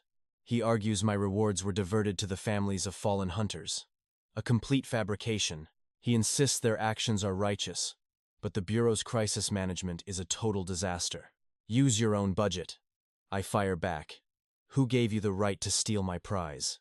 I didn't even know those hunters. Why should I pay for the Bureau's tactical failures? The director stands frozen. He knows one wrong word will turn his entire career to ash. I shove the lens in his face. Suddenly, a thunderous, majestic voice echoes through the hall. "You coward behind the camera! How dare you desecrate this sacred place of national defense?" The official bows instantly. It's the legendary veteran hunter, 𝒂𝒏𝒌, in the flesh. The local hunters cheer, hoping this old lion will finally put me in my place. Even the gods in my chat are thirsty for blood. Everyone wants to see a collision. 𝒂𝒏 isn't some streamer, he's a battle-hardened survivor from the very first monster invasion. He is a relic of the Great War who survived hell itself. A true living legend. He leads the new generation, determined to never let the tragedies of the past repeat. As the ultimate pillar of the hunter world, his word is considered absolute law here. Even those tired of his constant nagging cannot deny his overwhelming presence and authority. "You think you survived on luck?" he roars. "How dare you call your comrades strangers?" He calls me an arrogant brat, convinced he needs to beat some respect into me. I simply burst out laughing. His face turns a deep shade of purple from pure fury. "Where were you when my family was being slaughtered?" I growl, my voice turning cold. "The government didn't help. They fired missiles at my home while we were still inside." The legend goes silent. He stammers about greater goods and unavoidable sacrifices like a coward. "They sacrificed my neighborhood to feed the Void Blade's power. That was their justifiable reason. My world burned to ashes while the elites played their war games from safe bunkers. Modern weapons failed. Only one-on-one combat works, and my stream proved I'm the only hope. The eyes of the world are on me now. I am the miracle they need. My experience is worth more than 1,000 failing missiles. If you understand, step aside. The old era must bow. I am the one who will rewrite the rules now. If we keep repeating the same cycle of revenge, it only leads to a never-ending tragedy. You've clearly misunderstood everything. I am not a registered hunter, just an ordinary citizen." Hearing those words, Manager Pak's jaw nearly hit the floor. A mere commoner? But he faced the legendary Void Sword. Our main character turned back to the trembling assistant. "Unlike the rest of you, I am incredibly persistent when it comes to loot. I'll only take this shovel and a horn. I am warning you, do not try any pathetic tricks with my shovel." The assistant director flushed with pure shame. He finally noticed the legendary shovel tucked in the bag. How on earth was Hosu there? Hosu is a divine myth. In Korean legends, he is the father of the founder of Goguryeo, a symbol of the ancient kingdom's eternal greatness. To honor the tool that crushed the Void Sword's jaw, they named it after one of the great founding fathers. The assistant director couldn't wrap his head around this. That item belonged in a lab, not in this man's hands. The main character asked with cold indifference, "Are you surprised to see my shovel?" "Don't worry about it." The assistant frantically waved his hands in denial. If word leaked that they stole hunter loot, the bureau would crumble. No mere assistant could handle a scandal of that magnitude. Right then, a phone shattered the heavy silence. Who would dare call at this moment? It was the director. The assistant immediately chased after our departing hero. "Wait! The director wants a private audience with you. He's personally bringing the special rewards you are owed. I don't have time to wait around, and neither do the gods. They're getting bored and might switch channels soon. It's almost finished." Suddenly, a massive, muscular shadow appeared, growling like a wild beast in the middle of the path. It was 𝑈𝒂𝒏, fresh out of his prison cell. This was going to be top-tier content for the livestream. Our hero was no longer a pushover. He challenged the thug to a duel in the vacant lot behind the building. 𝒂𝒏 screamed in a fit of rage, refusing to accept that his former camera lackey could defeat the Void Sword. The online community was exploding with hatred for this trash. Our hero's lips curled into a mysterious, dark smirk. The reaction from the comments was perfect, and the celestial gods were watching the drama unfold with bated breath. 𝒂𝒏 was the perfect villain for this stream. He had clearly watched the previous broadcast and felt humiliated. The camera hidden in the bushes couldn't capture the whole scene, but the fragments of the fight were terrifyingly clear. 𝒂𝒏 pointed at the shovel and shouted in a desperate attempt to claim the win was just a fluke. This was getting interesting. Passersby were drawn to the tension, watching the two young men face off in the street. They realized the gravity of the situation instantly. Our hero gripped his shovel and marched toward his terrified opponent. "So what?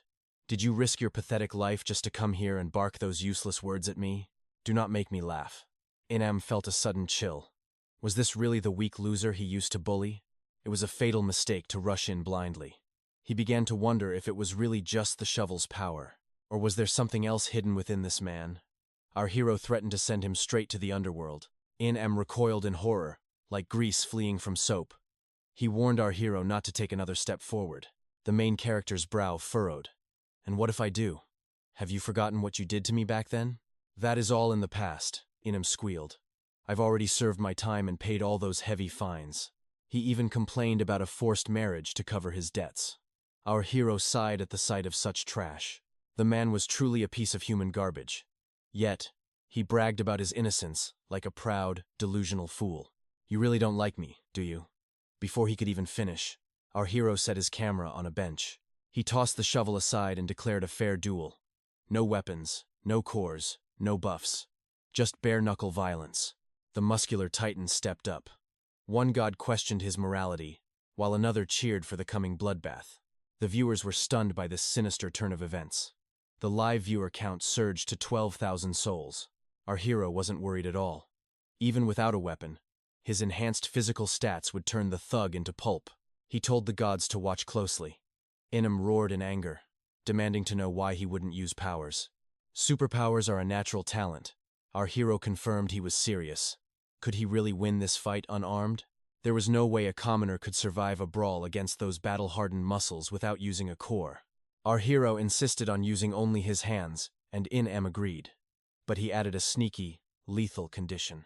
The moment the deal was sealed, 𝒂𝒏 conjured a burst of flames. You are dead meat, you little brat. Enough trash talk.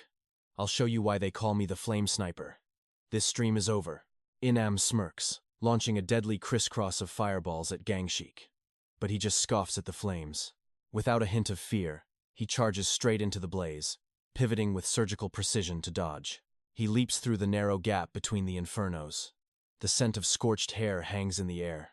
A few singed strands are a small price to pay. 𝒂𝒏 freezes in shock, but it's just starting. He unleashes his ultimate 𝒂𝒏𝒌 flames for a second strike. A massive explosion rocks the entire field. 𝒂𝒏 cackles, certain of his victory. You're just a cameraman. Trash. Go to hell. His laughter dies instantly as Gangsheik descends from above like a vengeful god. After years of following this clown, Gangsheik knows his moves. He reads him like an open book. Time for a dental appointment. A brutal fist shatters 𝒂𝒏's jaw. The chat goes wild. Did he dodge fire? It was like the flames themselves were afraid to touch him. His skill is a superpower in itself. Before 𝒂𝒏 can even blink, a steel-heavy uppercut slams directly into his arrogant chin. His face is completely mangled as he hits the dirt. Getting married? Not my problem, pal. Send me the dental bill, and I'll finish the job. 𝒂𝒏 lies there, speechless and broken. The crowd is stunned. The legendary Flame Sniper, defeated by a regular guy? This is impossible. Is this staged? No, that impact was real. Gangsheik stands victorious, leaving the doubters in silence. He acknowledges his viewers and turns his attention to a fan. Thumbelina, you won the challenge. Your prize ships tomorrow. But before he can cut the stream, a bizarre creature appears. A two-headed crow spirit perches on his shoulder. It's a fledgling, but its presence feels significant. He tries to shoo it away, but the creature nuzzles its right head into his palm for warmth. Its wings flutter with affection. A rare sign of goodwill? Gangsheik finds himself smirking. As he pets the little crow, a thought crosses his mind. A bird with 100% accuracy? That sounds better than meddling gods. Meanwhile, an executive lurks in the shadows, watching closely. What on earth? He didn't just wreck 𝒂𝒏, he tamed a crow spirit. He struggles for composure. Recruiting him is the only option. He steps out from behind the trees to intercept the hero. The Bureau doesn't want trouble, Gangsheik. That misunderstanding? Will punish those responsible. Please, don't be angry. But Gangsheik doesn't buy the corporate talk. He just sighs coldly. What a waste of time. He walks away, but the executive chases him. You're staying at a sauna. We want to give you a house. Gangsheik laughs. Does he look like a beggar? He knows his worth. Do you know how much I make? He's only here for the Frosthorn reward for Thumbelina. The executive offers tax help, but Gangsheik couldn't care less about their petty bribes. Money won't help him defeat the Void Blade. Desperate, the executive begs him to take the house. Suddenly, the crow's silent left head begins to shriek. The air grows thick with chilling tension. An awkward silence falls. The left head signifies misfortune. Is it warning him of a trap? No. The crow's spirit predicts local fate. Something catastrophic is looming over this very spot. A massive shadow falls from the sky. Wings beat like a hurricane, sending debris flying everywhere. A high-tier monster in broad daylight. Hunters scramble, drawing their blades as total panic erupts. Faces go pale with terror. It's not just one monster. The Bureau's backyard is being overrun. A full-scale aerial invasion. Can the association even hope to survive this massive raid? The odds are 50-50. With elite hunters stationed away, the city center is utterly defenseless. Everyone is fighting for their lives, but the association is busy closing their own doors. The gates slam shut, locking the onlookers outside. The crowd is now trapped in a nightmare. They lose their will to fight and flee. Even low-ranked hunters are paralyzed by pure fear. One wrong move and they'll be torn to shreds. Fear consumes them as they scramble for exits. But amidst the chaos, our hero stands firm. Those pig-headed monsters just targeted the wrong man. Desperate cries for help echoed. Luckily, 𝒂𝒏𝒌 arrived. He smashed the monster's face with his shovel. He drove the beasts back, shouting for staff to run. "Let's start the long-term stream," he muttered. "Streaming for your safety. Like and subscribe." Above, a curious god tilted his head in interest. One god grabbed popcorn while another checked the count. 13 viewers? A solid start for a legend. The horde was overwhelming. Elephant-sized eagles descended from the clouds in a terrifying, massive wave. Taking them head-on was suicide. 𝒂𝒏𝒌 moved like an assassin, shadows becoming his lethal ally. He targeted their vitals, but their sharp sense of smell made hiding nearly impossible for him. These sky pigs could scent prey from miles away. They dove, snorting like hungry, wild beasts. Their reactions were sluggish. That was all 𝒂𝒏𝒌 needed to cripple their massive, sturdy legs. Dodging snapping jaws, he pierced their skulls. His arms shook from the sheer, heavy impact. The god shovel was legendary. It sliced through thick monster hides like they were dry twigs. Their weight was their weakness. By destroying their support, the giants finally came crashing down. Once grounded, they were finished. Their slow healing made them easy pickings for his blade. A crippled monster isn't a threat. 𝒂𝒏𝒌 moved to the next target with cold, lethal efficiency. Another beast fell, thrashing its wings in a desperate, final struggle against its inevitable end. The stream recorded every kill. One more nuisance was erased from the chaotic, blood-soaked battlefield. He couldn't stop moving. One pause meant being swallowed by the endless, circling monster swarm. Cold sweat poured down his back. Adrenaline surged, making his pulse thunder like war drums. A mutant crow shrieked overhead. A bad omen, urging him to push past his human limits. He swerved sharply. The monster crashed into the earth, unable to stop its own deadly momentum. Such insane precision. With his main character Aura, he felt completely unstoppable in this fight.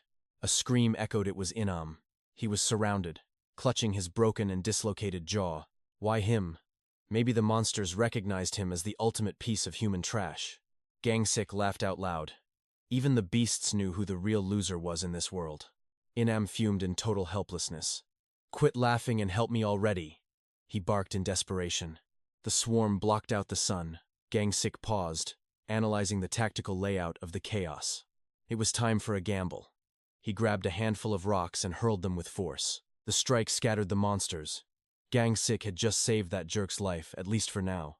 The beasts pursued with red-eyed fury. 𝒂𝒏𝒌 sprinted toward the distant, heavily reinforced shelter. He reached the headquarters, but the heavy blast doors were already sealed shut and locked. Hunters inside cursed at him through the glass, blaming him for bringing the horde to them. Trapped, 𝒂𝒏𝒌 watched the sky fall. 𝒂𝒏𝒌 observed the pathetic scene from a safe distance. He hoped those cowards would suffer.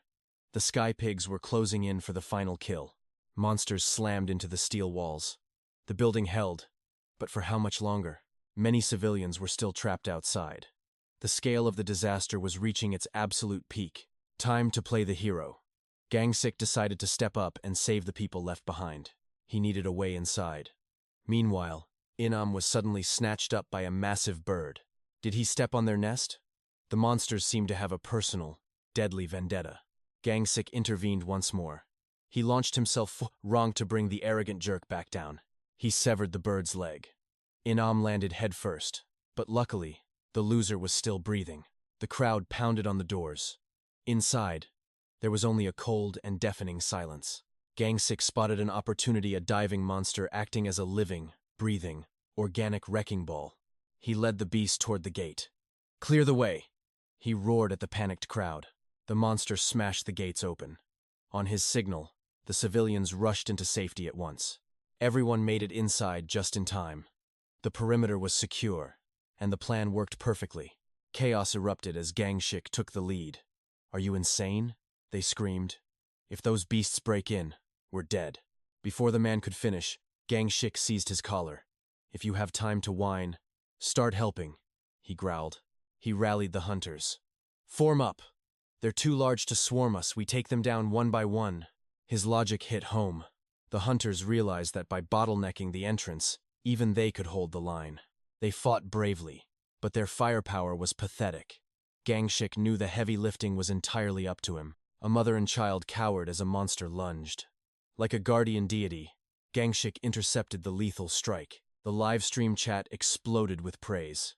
As the void blade drank in the chaos, his power began to soar. To achieve absolute dominance, he needed a stage where no one could interfere with his slaughter. Every heroic swing was building public trust. Soon, the name 𝒂𝒏𝒌 would be synonymous with salvation. Before the family could even scream, his legendary shovel buried itself deep into the monster's skull. No time for gratitude. His crow's eye skill flared red, a warning of a much deadlier threat approaching. The ceiling buckled. A monstrous winged predator descended like a black bolt of lightning, targeting 𝒂𝒏𝒌. He wasn't fast enough. Razor-sharp talons ripped through his armor, sending a spray of blood across the floor. He lunged for its legs, but the beast vanished. This wasn't a mindless mob, this was an elite predator. "Just an oversized pigeon," he spat. He drove his shovel home, triggering a soul-shaking, agonizing roar. The beast plummeted, dragging 𝒂𝒏𝒌 through the concrete floors into the dark abyss of the basement. Dust choked the air.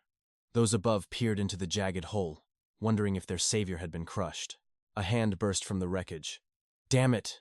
𝒂𝒏𝒌 gasped, struggling for footing in the shifting debris. The monster lunged for the kill until a melodic, authoritative voice echoed through the shadows. "Need a hand, Mr. 𝒂𝒏𝒌?"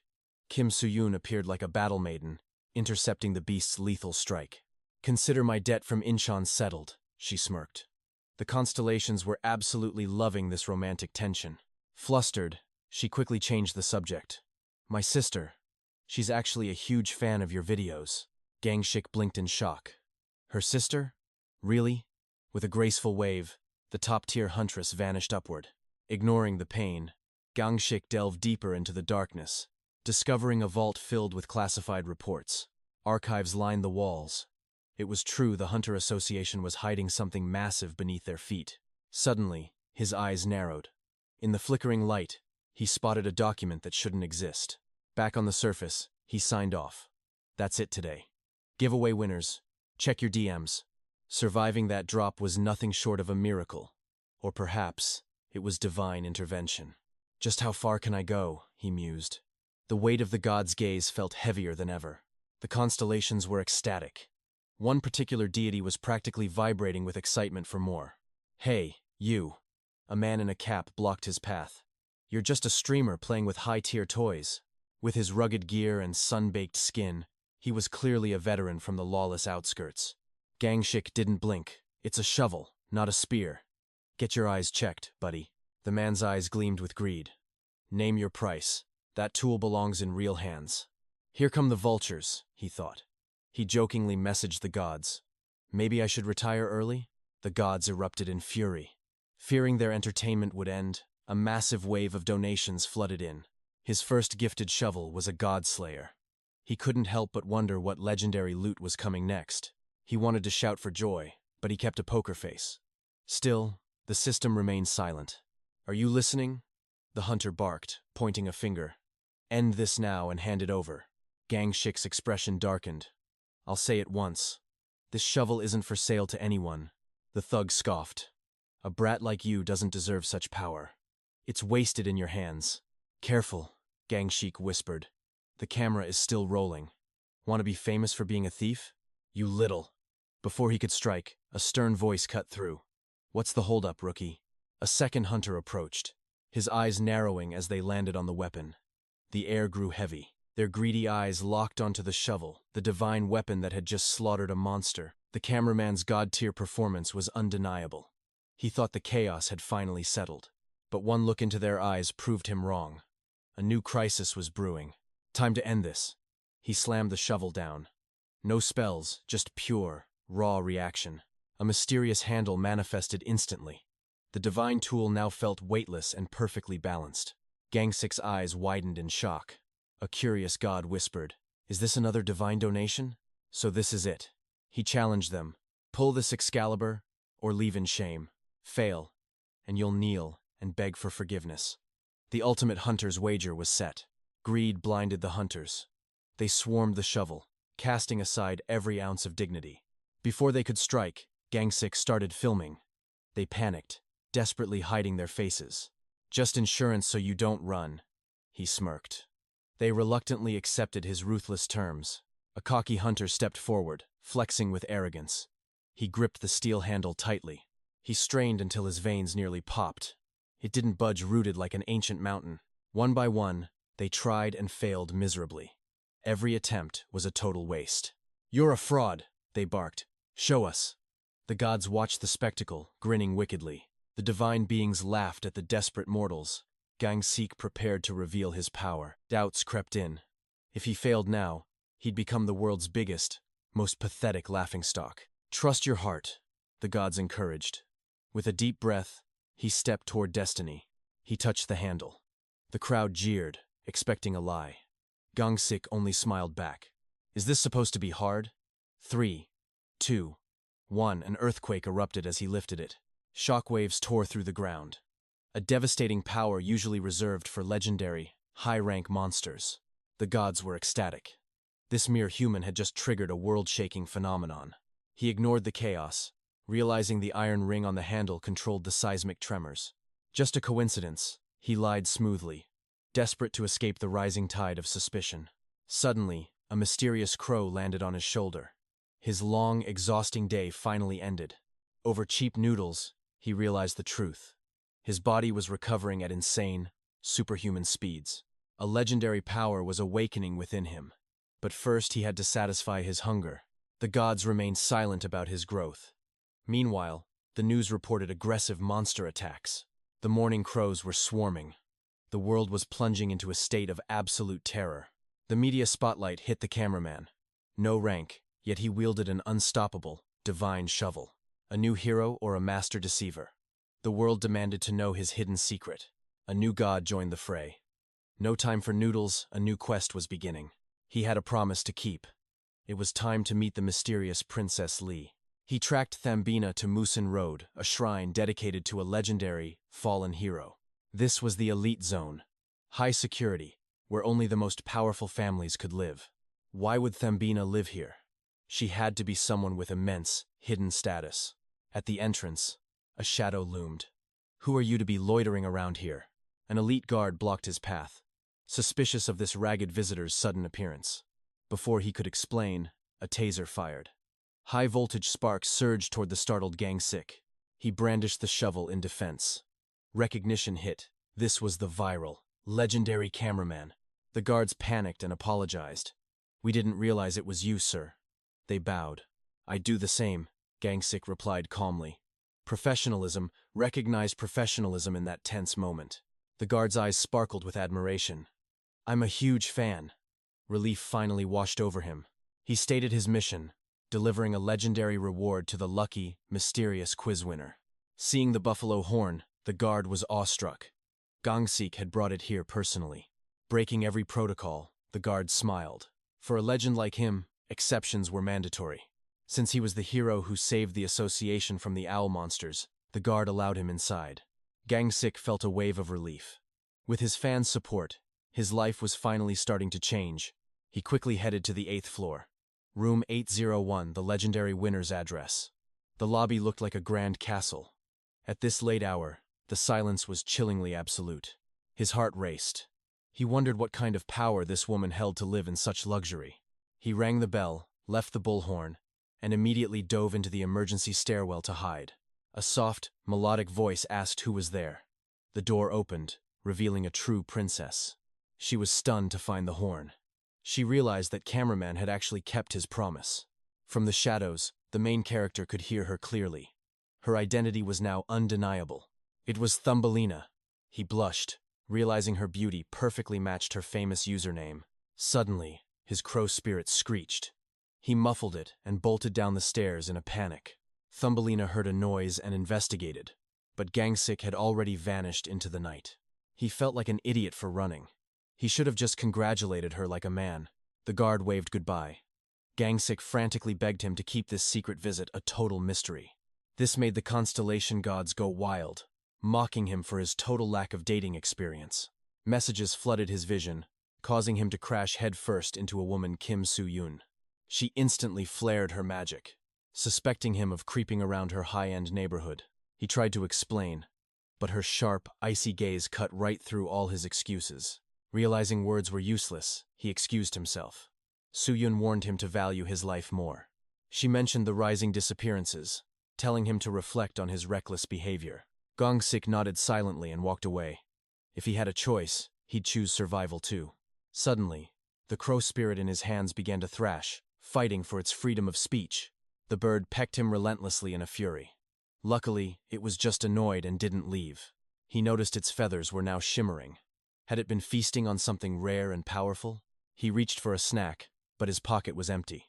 His precious monster core was missing. Rage boiled over as the crow went silent, flying high to avoid its master's retribution. Meanwhile, from her window, Thumbelina had been watching his bizarre and suspicious behavior.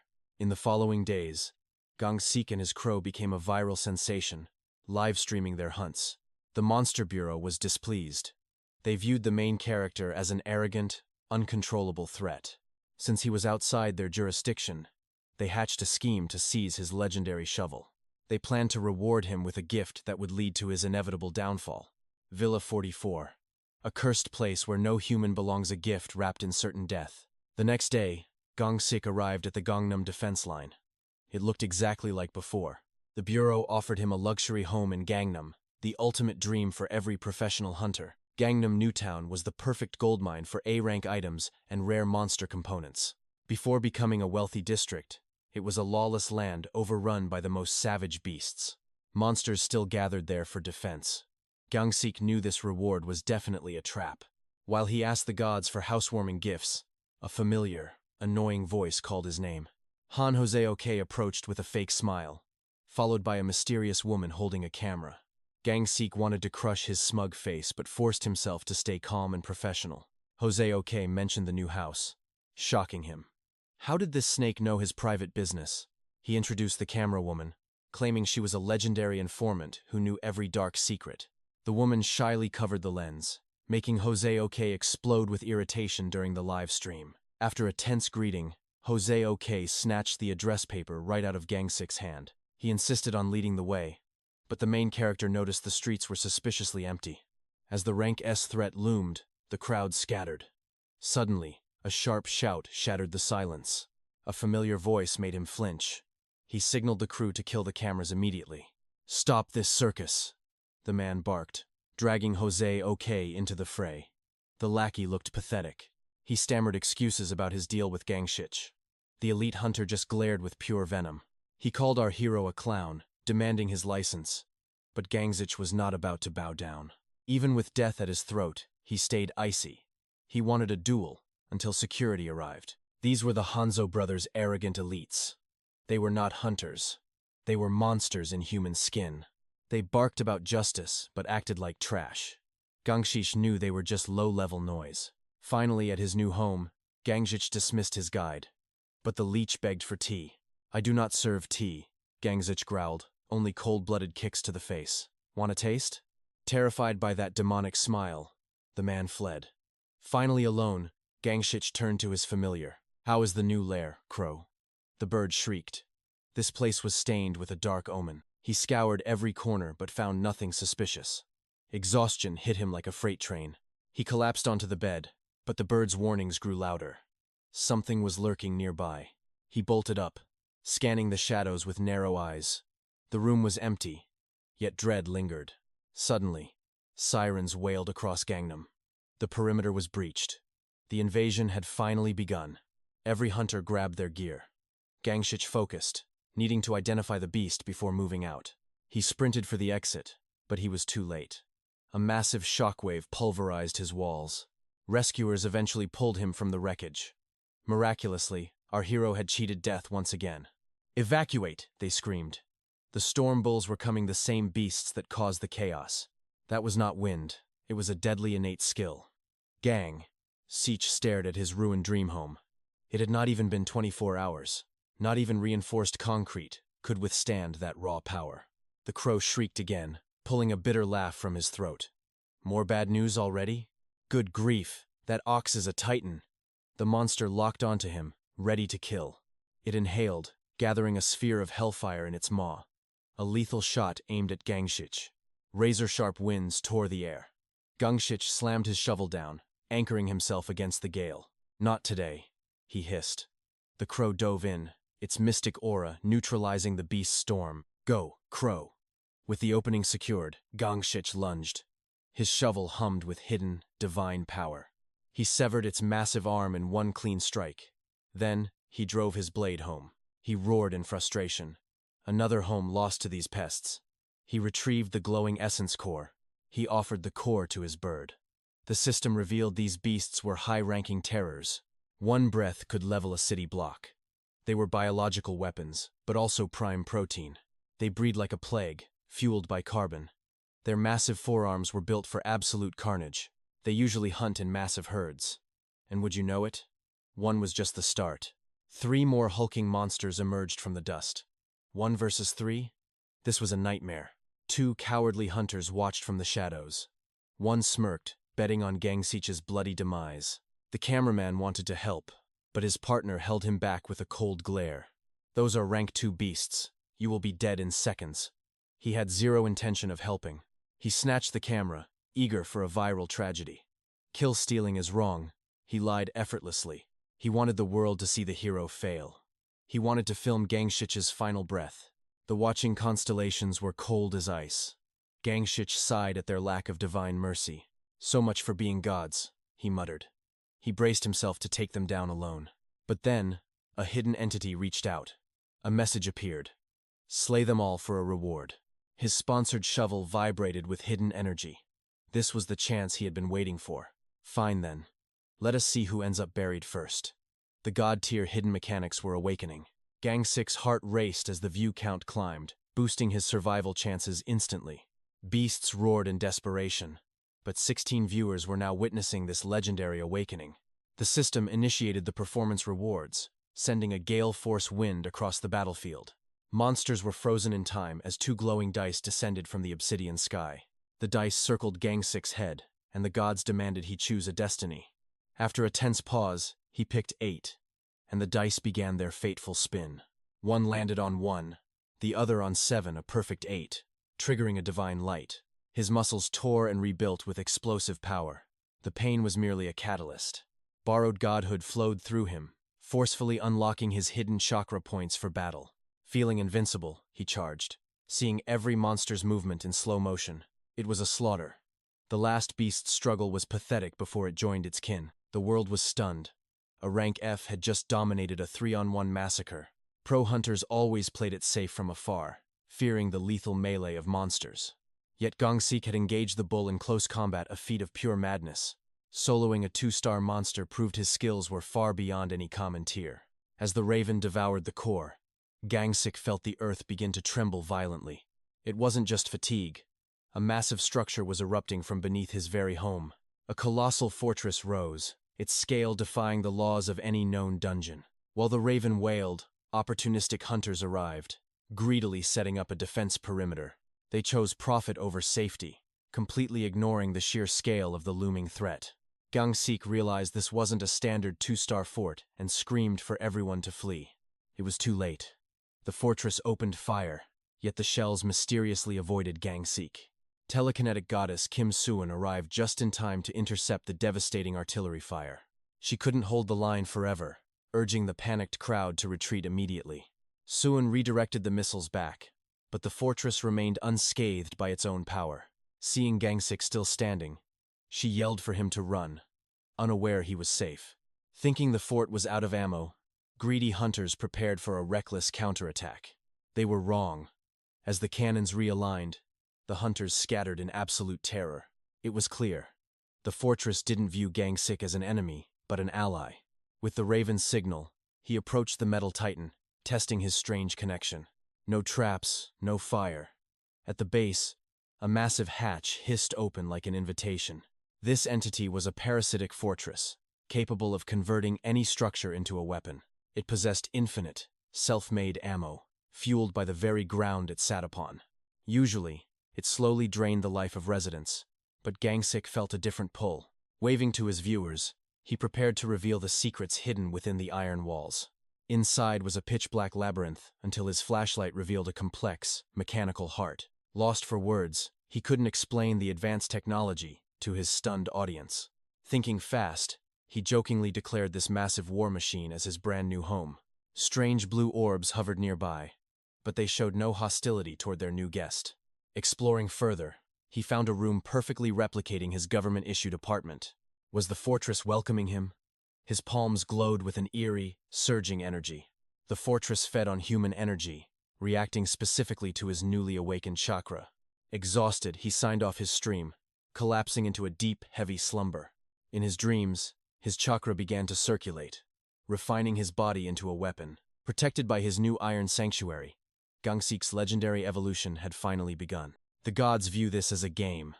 Sponsoring mortals is entertainment, but performance rewards come with a heavy spiritual price tag. For Choi Gangsik, his legendary achievement earned him the power of chakra, a divine energy rarely bestowed upon any mortal. Though the transformation was brief, the residue of the god's power surged through his veins, forever altering his physical limits. His frame reconstructed itself to house this celestial force.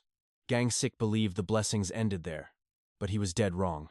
Testing his new strength, a heavy ammo crate felt like a feather.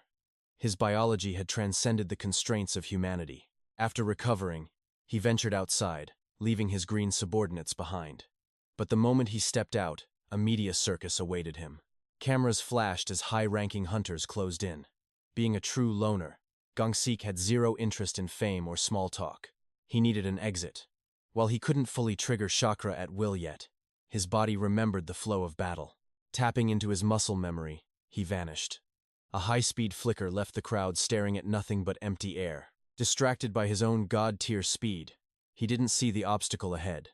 He slammed into what felt like a mountain. It wasn't a rock, but a massive man. The stranger's hand was thrice the size of his, extended in greeting. This behemoth was Kang Hoyeon, a top-tier official from Seoul's elite special forces, representing the pinnacle of Korean power. He didn't waste time with pleasantries. He offered Gangsik rank 4 gear and a captain's seat in their unit.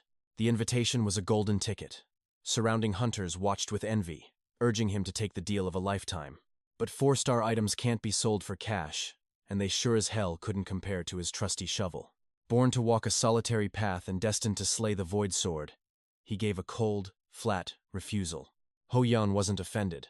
Instead, he saw a man with the pure, unwavering spirit of a true predator, a real hunter. Meanwhile, in the shadows of the government complex, the Monster Bureau director met with a shady hunter named Duin. A dark conspiracy was brewing. For years, rogue hunters had acted with impunity, and now, the Bureau wanted blood. Duin's plan was simple: a mass purge. He would eliminate every troublesome hunter in one fell, coordinated sweep. The trap was set for tomorrow's routine monster hunt. A bloodbath was coming, and many wouldn't see another sunset. The next day, as Gangsik geared up, an emergency broadcast invited all hunters to the Han River Carp Festival. Every year, the river teems with rank 3 mutants. It's a gold rush for some, and a nightmare for others. Carp didn't interest him, but the chance to solo a rank 3 boss was too tempting to pass up. He watched truckloads of hunters head toward the water.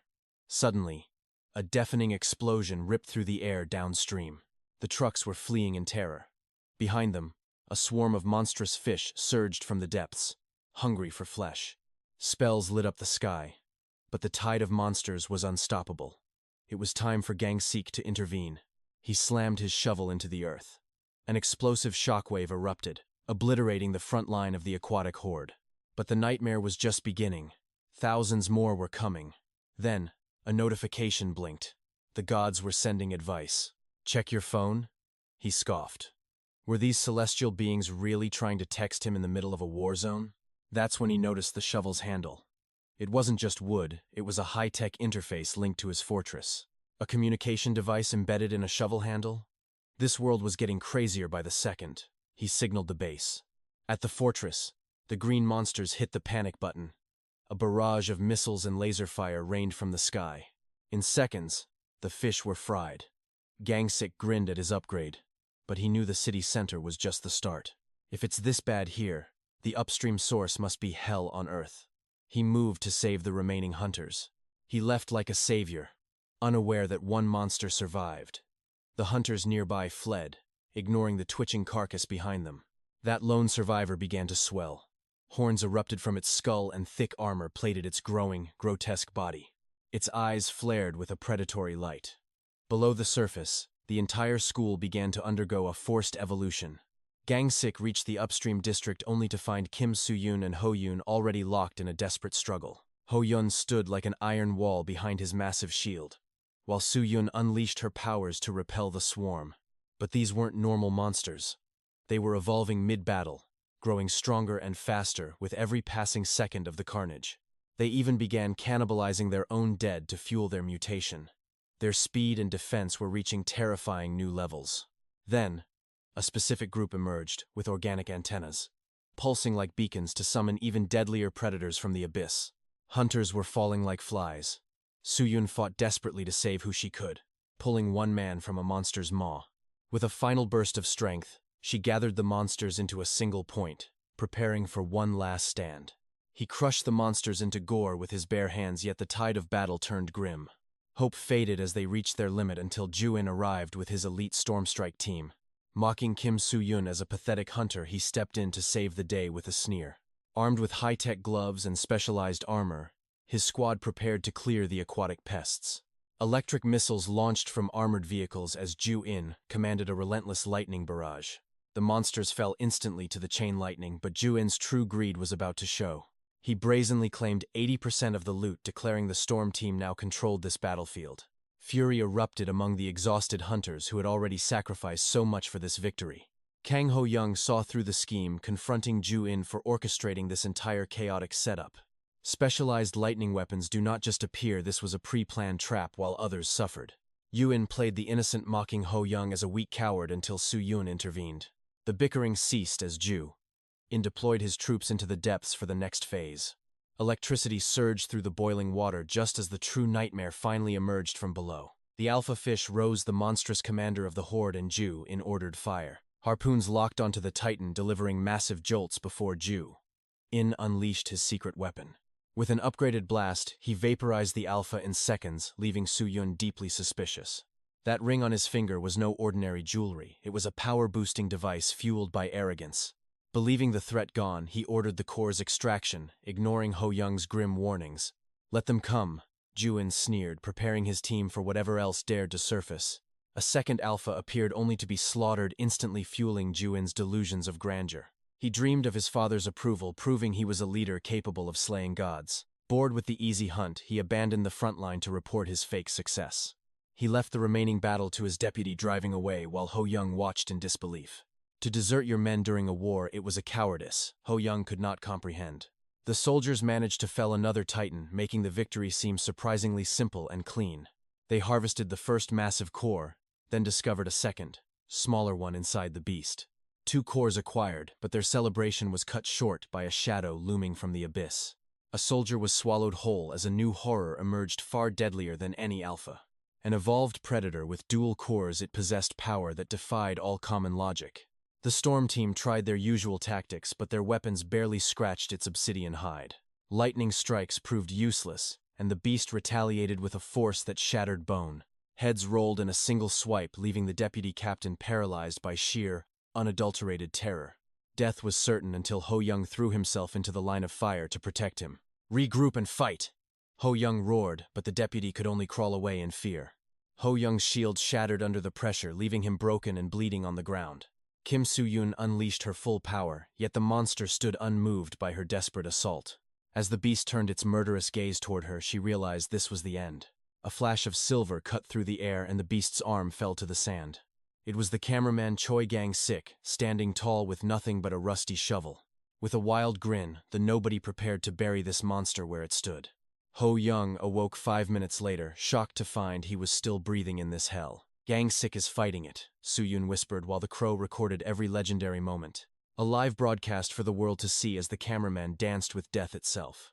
Every shovel strike echoed like thunder, carving through flesh that even missiles could not dent. But this nightmare would not die, regenerating its wounds after every devastating blow from our hero. Striking with lethal precision, he severs the limb once more. But the beast begins devouring its fallen kin. A gruesome evolution begins. The wound heals as a massive, twisted arm sprouts alongside a mutated fish-like head. Disadvantage grips our hero. Faced with this nightmare, Iron Chain must unleash every ounce of his hidden potential. Desperation fuels a new strategy. As he closes in, the monster's sheer power halts his shovel in its tracks. Remembering a hidden mechanism, he leaps back. It is time to trigger the secret technique within his tool. A massive earthquake erupts. The ground shatters, leaving the beast mangled, yet its cells refuse to die.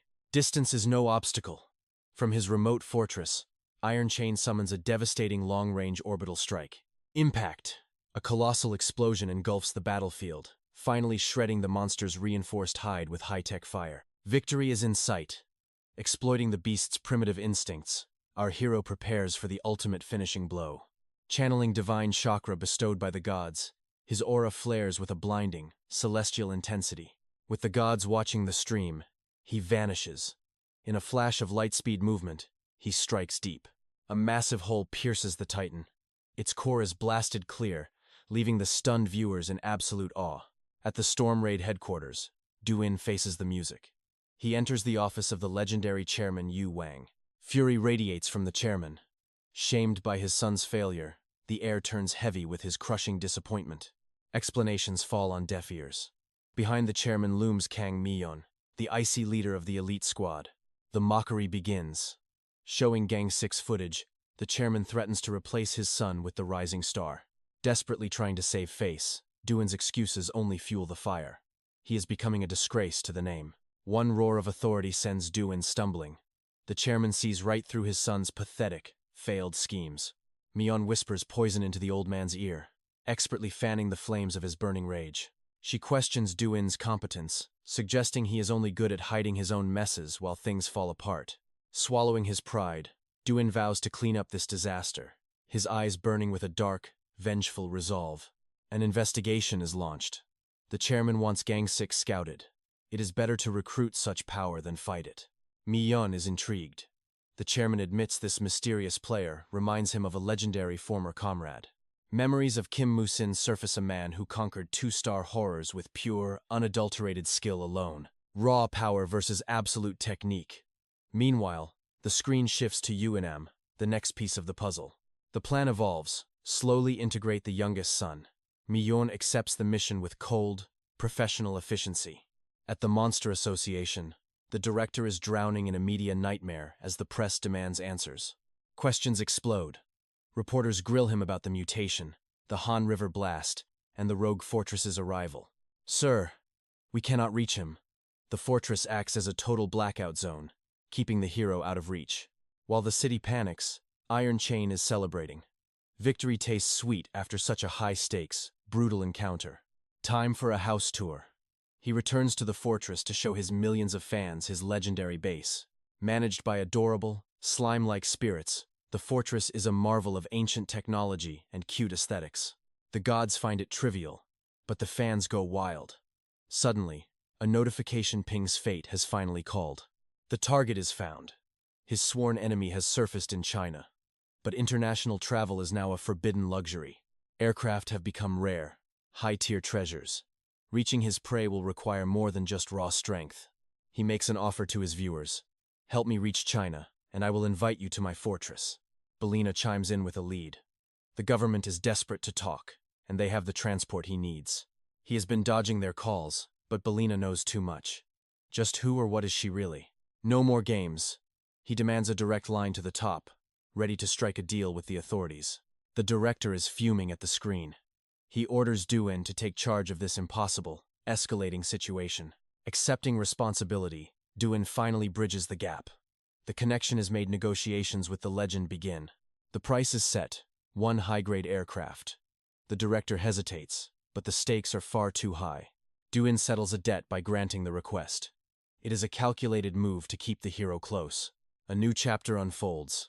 Iron Chain accepts the deal, ready to take his revenge across the border. The hunt moves to China. In a world where few dare to travel, our hero prepares for war. Gangsik knew the storm team was just chasing clout, but as long as he found Du-in, he didn't care. The helicopter landed in a desolate, alien wasteland. He was far from any known hunting grounds or civilization. The pilot promised to return later, but Gangsik sensed a betrayal. He was being abandoned in the wild. He felt this landing spot was a death trap. The pilot had no intention of ever coming back for him. An unknown number called his phone, but he ignored it. Answering it would only lead to more unnecessary trouble. Left alone, Gangsik didn't panic. He summoned his monster bird and started his live stream for his global fans. "Let the hunt begin," he declared. Suddenly, a figure on horseback descended from the cliffs like a phantom. The warrior landed right before him. He wore ancient armor and radiated the aura of a true master. The man spoke only in Chinese. Gangsik stood there confused, unable to understand a single word being said. The gods watching the stream grew annoyed at the delay. They instantly granted him a high-tier language upgrade. Seeing no response, the warrior drew his blade. He was ready to tear this insolent stranger into pieces. Gangsik finally spoke, his voice cold. "You want to kill me?" He explained he was hunting the Void Sword. The warrior was Ha Huin, the 13th son of the Ha clan. Here, that monster was called the Heavenly Demon. Gangsik was stunned. Even in this distant country, the legend of the Void Sword was known and feared. Huin mocked Gangsik for his lack of martial arts aura. "A commoner like you thinks he's a warrior?" Huin laughed at the absurdity. He couldn't believe this outsider intended to slay the legendary Heavenly Demon alone. However, his father had prophesied a guest from the west. This boy seemed to be the one they sought. Since Gangsik traveled with a divine bird, a lucky omen, Huin decided to guide him instead of killing him. He wanted to see if this stranger truly possessed luck. Huin decided to test him with a display of power. Huin possessed a legendary magic sword. He decided to prove his identity and his strength right then and there. His jade necklace pulsed with light as he struck. A single swing of his blade shattered the very earth. Gangsik recognized that jade immediately. It was a core from a Tier 2 monster, the source of Huin's power. Huin insisted he meant no harm toward him. If he did, Gangsik would already be a cold corpse. Realizing he was lost in this wasteland, Gangsik agreed to follow. Finding the Void Sword alone would be impossible. They introduced themselves properly and set off. Gangsik and Ha Huin entered a hidden Chinese city together. The city was a relic of the past. It was filled with ancient buildings and people from another era. The structures and weapons looked hundreds of years old.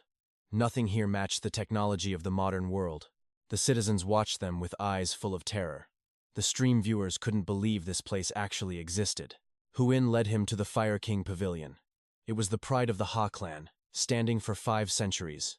The structure was massive and ancient. Gangsik felt like he had traveled through time into a legend.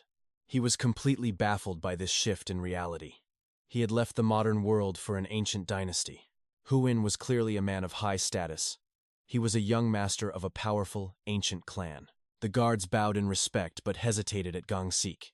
Then, a girl named Namgong appeared to greet them. She worked within the temple and had been waiting. The patriarch had granted them permission to enter his sanctum. The interior design was breathtaking and luxurious. Gangsik noticed the temple was filled with beautiful female warriors. Namgong led them to a hidden elevator. Huin was shocked that the patriarch allowed them to use it. Not many were allowed to see this secret technology. Gangsik was being treated as a very special guest. As they ascended, Namgong stared at Gangsik's shovel. She sensed a hidden, god-tier power within the tool. They reached the 15th floor. There, the master of the Ha clan sat upon a throne like an emperor. Ha Yuchang was intrigued by the outsider. He welcomed Gangsik to his palace with a booming, authoritative voice. His task complete, the patriarch dismissed his subordinates. He wanted to speak with 𝒂𝒏𝒌 alone in private. He confessed that for 60 years, he had known no fear. But meeting 𝒂𝒏𝒌 made him feel strangely anxious. 𝒂𝒏𝒌 was confused, as the man looked quite young.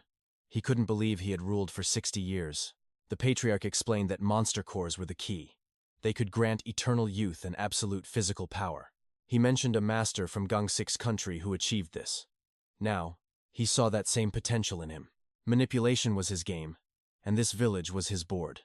But �𝒏𝒌 only cared about the void sword. Enough talk. �𝒏𝒌 demanded the coordinates. The chief lied through his teeth, claiming his scouts were still searching. Patience, traveler, the old man urged, insisting that �𝒏𝒌 rest while his beautiful daughter provided personal care. 𝒂𝒎💊𝒍𝒚 was a vision of beauty, but �𝒏𝒌 sensed a trap. He played along, focused on his mission. The goal was simple: get the sword by any means. 𝒂𝒎💊💍 led him away, her eyes hiding dark secrets. In the guest room, 𝒂𝒎💊💍's behavior shifted. She sat on the bed, her silent presence prickling �𝒏𝒌's skin. Then came the seduction. But this was no romance. She was using a hidden psychic skill to raid his mind. She leaned in close, staring into his soul while her hands wandered. She whispered, demanding his deepest secrets. But �𝒏𝒌 saw through the ruse. He felt her mental intrusion and shut it down with a cold glare. "Get off me," he barked, tossing her aside. 𝒂𝒎💊💍 trembled, her face pale as her mind-reading failed. She couldn't understand it. How was his mental fortress so impenetrable? Little did she know, his powers had evolved. The gods had blessed him with divine chakras. His energy was surging, granting him the power to read her instead. Standing over her, he invaded her thoughts. The truth was tragic. 𝒂𝒎💊💍 was a prisoner to her father's cruelty. She served him out of pure terror. The entire village was under the heel of a tyrant playing lordship. 𝒂𝒑𝒒 had fabricated the legend of the Void Sword just to lure �𝒏𝒌 into this web of lies. The target was the magic shovel. The chief used 𝒂𝒎💊💍's brother and the starving villagers as leverage. Hearing her internal plea for salvation, �𝒏𝒌 made his choice.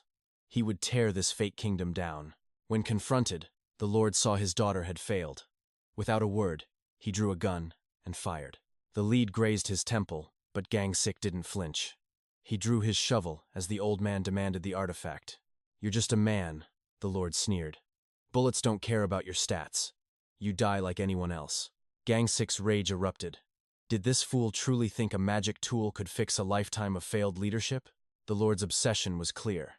He believed the shovel could transform this wasteland into a thriving city again. This was a forgotten land, left to rot. The people here were just waiting for death's cold embrace. The chief had tried to negotiate with officials, but they saw no value in this dust and bone. But a shovel that defeated the heavenly demon? That was a ticket to power they couldn't possibly ignore. He had traded everything for this lie. Disgusted, �𝒏𝒌 hurled the shovel directly at the tyrant's feet. The weight was astronomical. It nearly severed the man's legs. Panicked, the Lord tried to take aim again. He wasn't fast enough. �𝒏𝒌 blurred forward, delivering a devastating punch that sent the chief flying into his throne. What a massive waste of time. Just then, Jin arrived to find his emperor broken and unconscious. Seeing the carnage, Jin's eyes turned crimson with rage. He saw �𝒏𝒌 as the monster in this story. He refused to listen to reason. To him, �𝒏𝒌 was the villain who had dared strike his master. Jin unsheathed his magic blade, ready to kill. Even if the Lord was cold-blooded, he was still family. Revenge was the only path forward. �𝒏𝒌 tightened his grip, preparing to end this before it escalated. Just as the blades were about to clash, 𝒂𝒎💊💍 threw herself into the line of fire to stop Jin. She screamed that the Lord was the true evil, but Jin was blinded by a misplaced sense of duty. 𝒂𝒎💊💍 had no choice. She activated her psychic link, forcing her memories into her brother's fractured mind. The truth hit him like a physical blow. Seeing the Lord's atrocities, Jin realized the real villain's identity. Shattered by guilt, Jin dropped to his knees.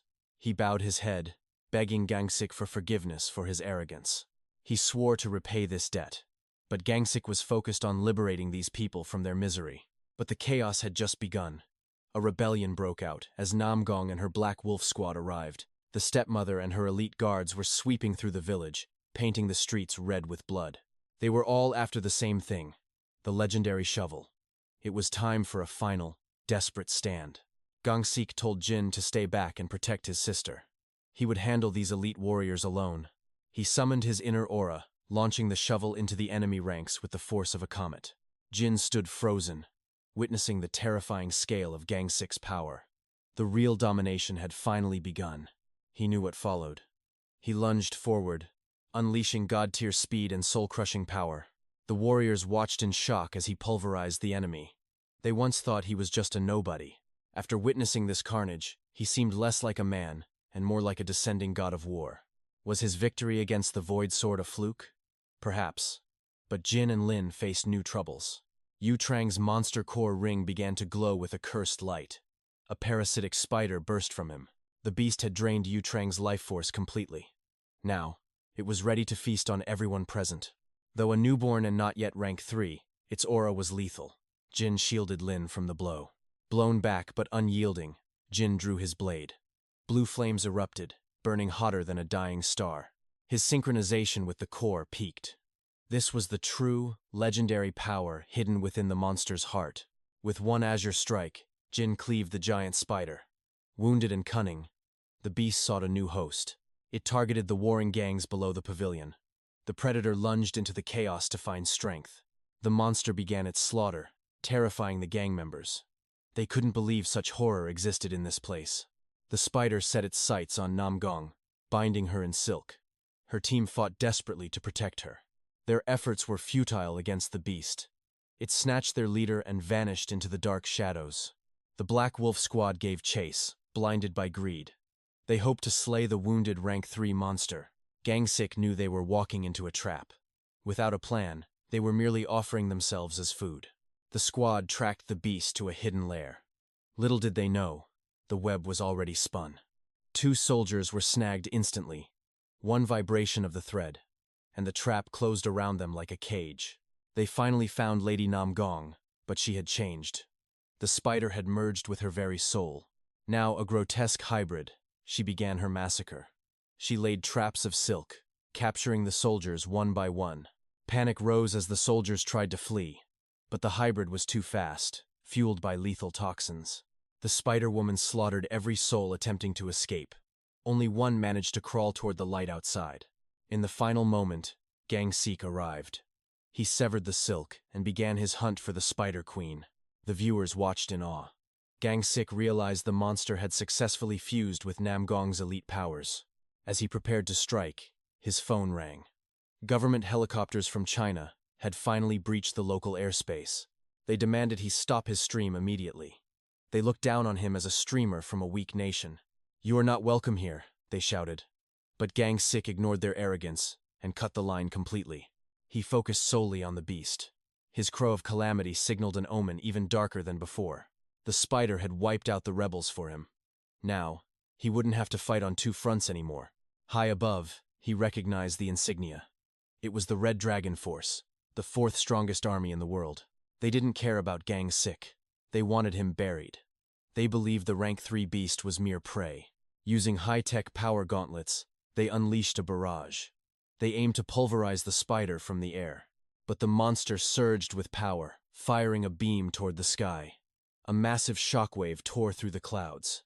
In seconds, a helicopter was shredded. The elite soldiers were forced into a desperate, panicked retreat.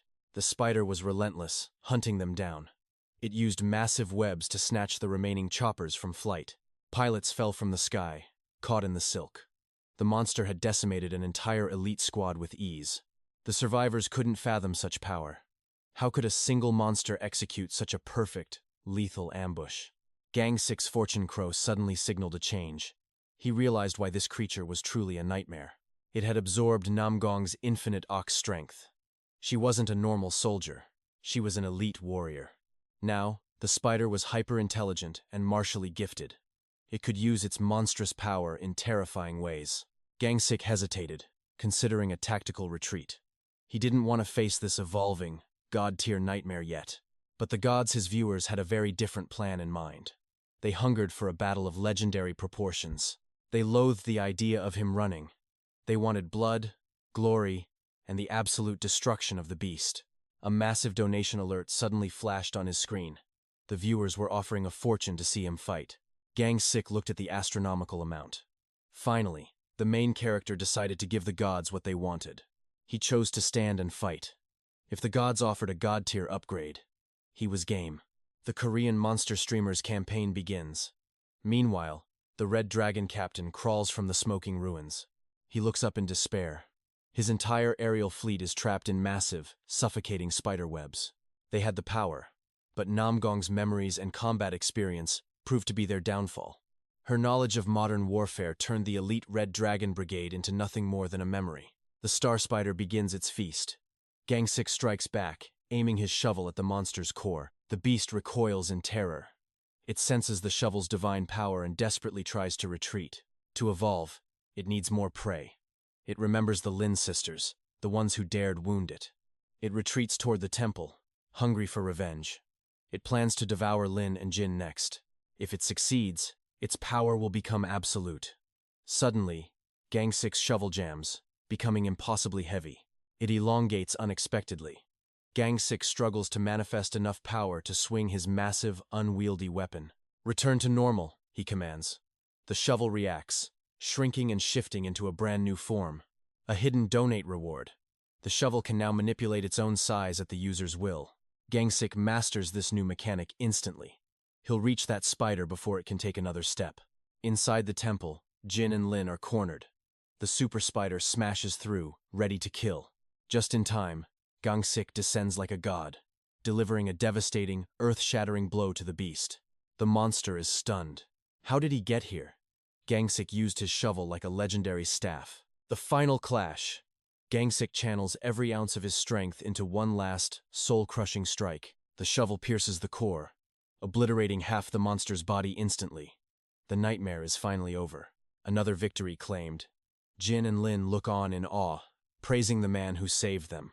They can't believe such a monster was defeated so easily. But for 𝒂𝒏𝒌, it's time to move. He came here lost, but he leaves with the secrets of awakening cores and high-speed combat. He gained invaluable experience against high-level species. This hunt was a total win for our hero. Suddenly, the shovel vibrates. The fortress is in trouble. Lin begs to follow him on his journey. 𝒂𝒏𝒌 knows she can't come. Instead of words, he shares his tragic memories with a single touch. Lin peers into his soul. She sees the Void Blade and the ghosts of his murdered family. She realizes his heart is consumed by revenge. There is no room for a happy ending here. "I must walk this path alone," he says. A princess like her shouldn't witness this bloody journey. He boards the helicopter and heads home. During the flight, he reflects on his chaotic Chinese mission. He checks the world news. The global hunter rankings have been turned completely upside down. The top 5 list has shifted. The Red Dragon's humiliating defeat changed the balance of power. Even Dragon, ranked number 3, couldn't escape the fallout of this disastrous military failure. One man's failure is another's opportunity. The news highlights the legendary captain of Africa, a true hero who fought the deadly ant-choppy beetles solo, preventing the total collapse of civilization. Those monsters devoured an entire continent, but he stood as the world's last line of defense. Rank 2 is the one-man army, 𝒂𝒏𝒌, Russia's strongest. Then comes the mysterious Master Johann at 3. Johann is the masked commander of the elite 6-star force, a leader with peerless tactical genius. He unites armies with ease. At rank 4 is Sho Yamato, the god of dual-wielding swordsmanship. His blades can slice through anything. But the real shocker is the new number 5. 𝒂𝒏𝒌 is speechless. He has officially entered the world's elite rankings as a top-tier hunter. He's the super rookie who conquered a threat that the mighty Red Dragon feared to face. Rumors spread about his shovel. Could this humble tool actually be a sentient, high-ranking monster? In this world, monsters take many forms. Both his shovel and his fortress share this eerie mystery. Despite its crushing weight, no one but 𝒂𝒏𝒌 can even lift it. It's a weapon for him alone. It even left a permanent scar on the Void Blade. Its true potential is finally being revealed. His mystic weapon shifted, extending like the Crow Fortress, a legendary artifact of truly mysterious origins. Even the strategists were baffled. Only the Crow's divine aid allowed him to traverse China's borders safely. Crossing the Dead Sea, dread pooled in his gut. Even the celestial gods watched with bated breath. Suddenly, his bird's alarm shrieked. Something was wrong. The gods leaned in, sensing an imminent clash. Out of the void, a winged nightmare struck. Gangshik gripped his shovel, ready to defy the heavens. It was an 𝒂𝒏𝒂𝒏's worst nightmare. He thrust his shovel, extending the blade with lethal precision. A limb fell. Why was this African terror here? With wings like those, nowhere was safe. The beast retreated into the clouds. Gasping for air, he realized death had just missed its mark. Back at the sanctuary, the storm team waited. Among them stood a face he loathed to see. 𝒂𝒐𝒏𝒌, the pathetic streamer, who once treated Gangshik like a low-tier servant for his views. After several public humiliations, the grudge ran deep. Gangshik preferred violence over wasting words on him. Those designer threads gave him away. Despite his denials, he was the storm team's pampered heir. 𝒂𝒐𝒏𝒌 tried to act superior, offering a ride home. His ego was as bloated as ever. Gangshik refused, but the brat snapped. "Get in the limo and shut up," he barked arrogantly. Rage flared in Gangshik's eyes. What was this snake plotting with a flashy limousine escort? 𝒂𝒏𝒌 froze, speechless. Gangshik raised his shovel, a silent command to start talking or face the consequences. "I am just the messenger," he squealed. He was only ordered to assist the second team captain. Suddenly, the shovel vibrated violently. Danger! Something was tearing into his secret base at this moment. No time for talk. Gangshik dived off the skyscraper, leaving the crowd gasping in pure shock. He slammed the shovel into the concrete, using its expansion to catapult himself across the skyline. He became a human bullet. This was the legendary fusion of shovel arts and infinite samsara energy. By cycling his internal mana, he deleted air resistance, achieving a speed that defied modern physics. The human bullet was born. Above him, the gods roared with laughter at this spectacular display. He touched down at the fortress, eyes scanning for the threat that dared invade his territory. Alarms blared everywhere. Then, a mangled storm team member crawled out, begging for mercy. His slime guardians had decimated them. Gangshik dragged the survivors inside to face his cold judgment. Trembling, they confessed everything. While he was away in China, they had plotted a cowardly backstab. They came for the core, his most precious treasure. But his slimes had turned them into prey. He spared their lives for now. This debt would be repaid in blood or absolute service. The slimes were getting restless and hungry. One wrong move, and the city would face a plague. One slime latched onto him, absorbing his samsara. It pulsed with light, growing stronger by the second. He had no time for slime antics. His VIP guest, the lovely Bharina, was arriving today. He set off to greet her. Meanwhile, researchers were losing their minds over that severed 𝒂𝒏𝒌 limb. 𝒂𝒏𝒌s, the cruel insectoids that enslave humanity. Their growth rate is a literal nightmare for any nation. They turned Africa into a wasteland of bones. Now, the shadow of the hive loomed over Korea. A queen was nearby. The swarm was evolving, and the scent of human blood was in the air. They have learned to fly. A red alert echoed. Every hunter was summoned for total war. While the world prepared for the apocalypse, Gangshik focused solely on reaching Bharina's side in time. A voice cut through the street noise. He froze, wondering if the enemy had already found him. There stood 𝒂𝒐𝒏𝒌, flanked by a mysterious pink-haired girl and a veteran warrior of high rank. 𝒂𝒏𝒡𝒊𝒍𝒚, an S-rank legend, looked grim. He knew the coming invasion meant a mountain of corpses, but the others were arrogant. To them, the lives of the weak were just statistics in a game. Lemiho sneered at Masu's caution. She believed her own hype, thinking she was the world's savior. 𝒂𝒐𝒏𝒌 laughed, accusing Masu of just wanting fame. They stood before Bharina's home, completely unaware. From the shadows of the brush, Gangshik watched. These fools had no idea what was truly coming. The elite hunter Kim Soo-yun finally makes her entrance, leading the vanguard with the aura of a top-tier professional. She mentions her sister, apologizing for the delay. It seems the connection between them is deeper than anyone first suspected. As the raid on the 𝒂𝒏𝒌 hive begins, Miho completely ignores the others, her eyes fixed solely on Gangshik. The rejection is cold. Gangshik's rising fame is clearly bruising some egos, leaving his petty rivals fuming in jealousy. With the elite units deployed, the spotlight shifts back to our protagonist and his mysterious, private meeting with Bina. Gangshik decides to visit her, using his legendary shovel to literally fly through her balcony window like a true badass. Bina is caught completely off guard. As his #1 fangirl, she's totally unprepared for a face-to-face encounter. Flustered and shy, she begs for a moment to get ready. 𝒂𝒏𝒌 waits, watching her frantic energy with nostalgia. Her clumsy charm reminds him of his late sister. The resemblance is heart-wrenching, instantly triggering his deepest protective instincts. Grief washes over him, but Bina soon returns, glowing and ready for their journey to his hidden stronghold. Their conversation turns to combat. Bina's curiosity is endless, probing for every detail about his god-tier monster hunting style. 𝒂𝒏𝒌 is stunned by her tactical knowledge. Most people wouldn't be analyzing frame-perfect kills in a casual conversation. Her eyes sparkle with worship. One-shotting a high-rank variant? To her, he's a literal god walking among men. He remains humble, warning her that even elite squads can be wiped out by a single, unforeseen battlefield variable. In this world, one mutation changes everything. Victory is never guaranteed, a harsh lesson he learned the hard way. Bina sees past his caution, realizing his true strength lies in his incredible humility and constant state of readiness. The constellations are losing it. They're already shipping the two, demanding they become the server's ultimate power couple. They're even demanding he have a daughter. But first, it's time to transport Bina to his personal fortress by air. He pulls her close, his grip firm. They take to the skies, leaving the mundane world far below them. Fear turns into pure adrenaline. For a girl bedridden for years, this is the ultimate freedom she's always dreamt of. 𝒂𝒏𝒌 remains silent, wondering if his sister would be her age now. The shadows of the past linger. Sudden impact. A massive antop insect lunges from the clouds, forcing 𝒂𝒏𝒌 into a high-stakes aerial dogfight. He shortens his shovel, shifting to a defensive stance to shield Bina as they plummet toward a safe landing. With a brutal thrust, he shatters the beast's core. They touch down amidst the wreckage, safe for the moment.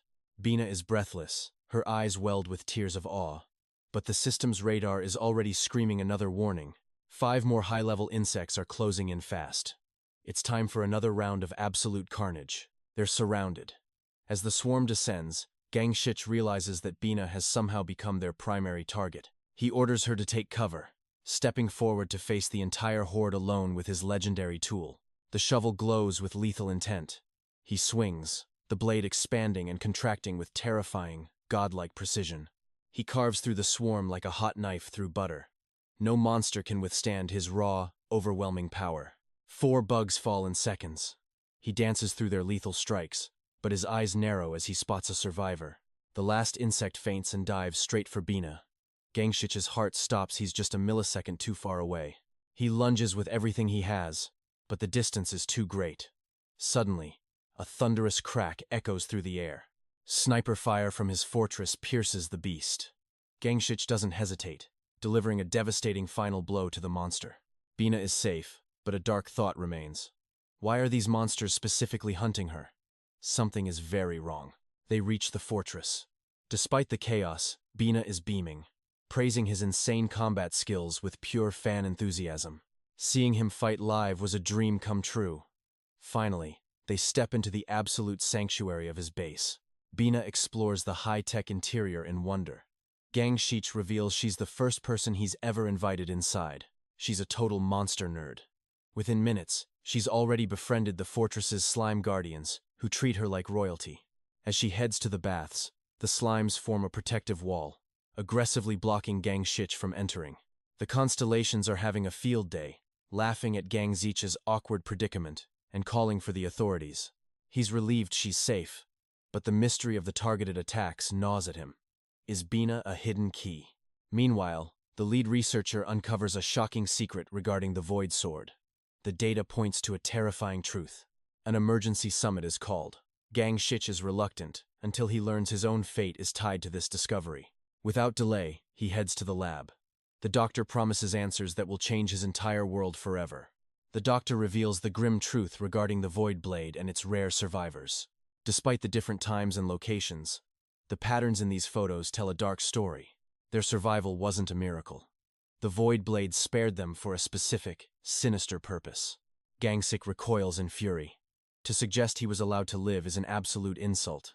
He recalls that fateful day. The screams, the ruins, and his family's blood staining the earth. As he held his sister's cold body, his father threw himself before the monster's lethal edge. He insists his father saved him, but the doctor points out a chilling inconsistency. A blade that slices steel like paper wouldn't be stopped by a mere human shield. Why let him live? 𝒂𝒏𝒌 hates the implication that his life was a gift. It's about the core. The Void Blade is planting seeds in potential human hosts. It sounds insane, until the doctor presents the undeniable biological evidence. These survivors don't match standard cores because they are synchronized with something much more unstable. Their bone structures and physiology show a 90% match with the Void Blade's human form. This is no coincidence. The doctor believes these spared victims are perfect vessels. The monster's goal remains a mystery, but the compatibility rates tell a terrifying tale. If they merge with the core, they will transform into the very demons they hate. 𝒂𝒏𝒌 laughs off the horror, but he remembers the seeds that turn men into monsters. Secret organizations are already studying this evolution. The monster cores hold infinite, deadly mysteries. 𝒂𝒏𝒌 might be the next candidate to become a new, living Void Blade. The investigation continues. What are these bastards truly hiding from the world? The doctor suspects the monster was once human. 𝒂𝒏𝒌 leaves, his heart hardened by vengeance. Human or not, he will hunt it down. He will kill the Void Blade, or die trying. He only prays he never turns into the monster he's chasing. Suddenly, Han Jo-seok's sister appears, screaming for help as her brother faces certain death. Han Jo-seok and Kim Soo-yoon are currently engaged in a desperate battle against lethal antop bugs. These insectoid monsters are top-tier threats, requiring every hunter to fight as one. The Ice Prince Omasu arrives, freezing the battlefield and dousing the raging flames. Kim Soo-yoon takes to the skies, searching for survivors while crushing the remaining swarm. Lim Mi-ho begins healing the wounded, but she senses a terrifying lack of life signals. Only one survivor remains. Everyone else has been completely wiped out. The survivor tries to speak, but his voice is suddenly swallowed by an eerie silence. The livestream viewers are baffled. The audio cuts out, leaving only a haunting, quiet void. He tries to warn them. Something far stronger than bugs is lurking in the shadows. Kim Soo-yoon senses the danger and moves to intercept an invisible, high-speed predator. A massive explosion rocks the area. Jo-seok's camera falls, and the stream goes dead. 𝒂𝒏𝒌 watches the playback with gritted teeth. Jo-seok's sister weeps, begging him to save her brother. He realizes the disappearing sound is the signature of a truly catastrophic entity. The gods are watching closely. They are thrilled to see their champion face a real challenge. 22 constellations tune into his channel, ready to grant him their divine strength. He reaches the airport, met only by a haunting silence and massive craters. These aren't just holes, they are the footprints of a colossal apex predator. He signals his crow spirit to start the broadcast. A new hunt is about to begin.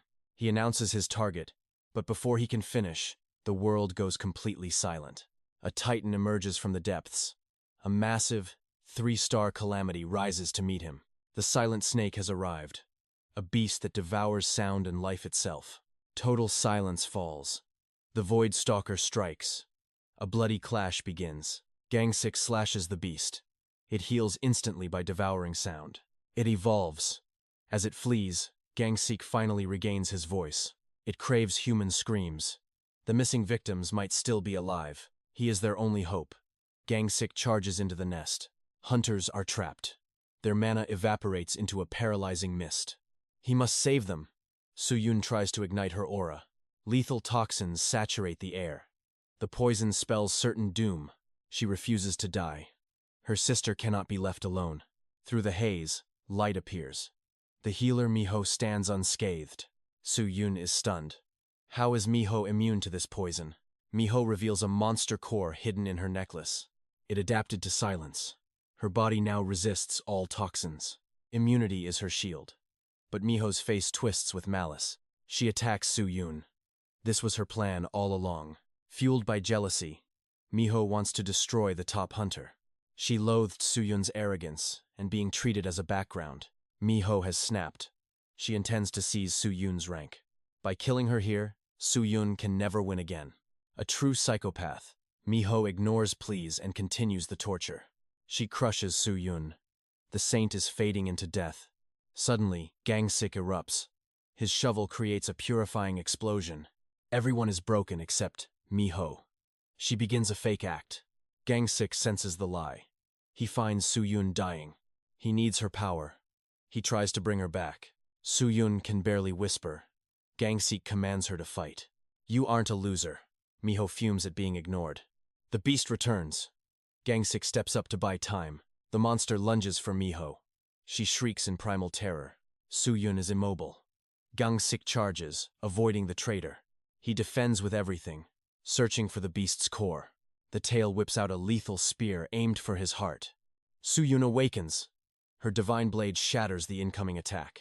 The livestream goes wild. The saint has returned. Su-yun pulls Miho to safety. The traitor is shocked. Despite the betrayal, Su-yun's duty as a hunter remains. With a mana surge, she obliterates the toxic fog. The battle intensifies. The beast swallows all sound again. Communication is cut. Su-yun strikes with her last breath. She collapses. The fate of everyone rests on Gangsik. He clashes with the beast. Maddening silence is overwhelming him. He strikes the core. He finds Miho looming over. Malice fills the air. Miho's gratitude has turned to rage. Being saved is humiliation. Suddenly, the monster rises behind. Su-yun moves to protect her. Miho raises her hand. Sacrifice. Hero's rescue. Awakening. Mutual need. Duo strike. Shadows sliced. Core shattered. Silence. Hospital. Trapped memories. Body vanished. Search failed. Guilt. Powerless heart. Sister visits. Secrets. Healing magic. Friend. Hidden slime. Restored. Gifted slime. Companion. Absorbing disease. Energy. Secret miracle. Silent. Joyous recovery. Evolution. Spirit ablaze. Defiant. Threefold power. Shattered. Acknowledging aid. Surpassing. Energy hunger. Greed. False peace. Hidden. Breaking chains. Growing. Matured sisters. Bond. Fortress. Building jets. Scrap genius. Engineers. Mocked trash. Weapon. Genius slimes. Masters. Army rising. Future. Live launch. Missile. Hype. Monster Slayer. Countdown. Launching now. Malfunction. Targeting hospital. Panic. Villainous mistake. Explosion. Damnation arrive. Despair. Revenge ash. Cheers. Heroic miracle.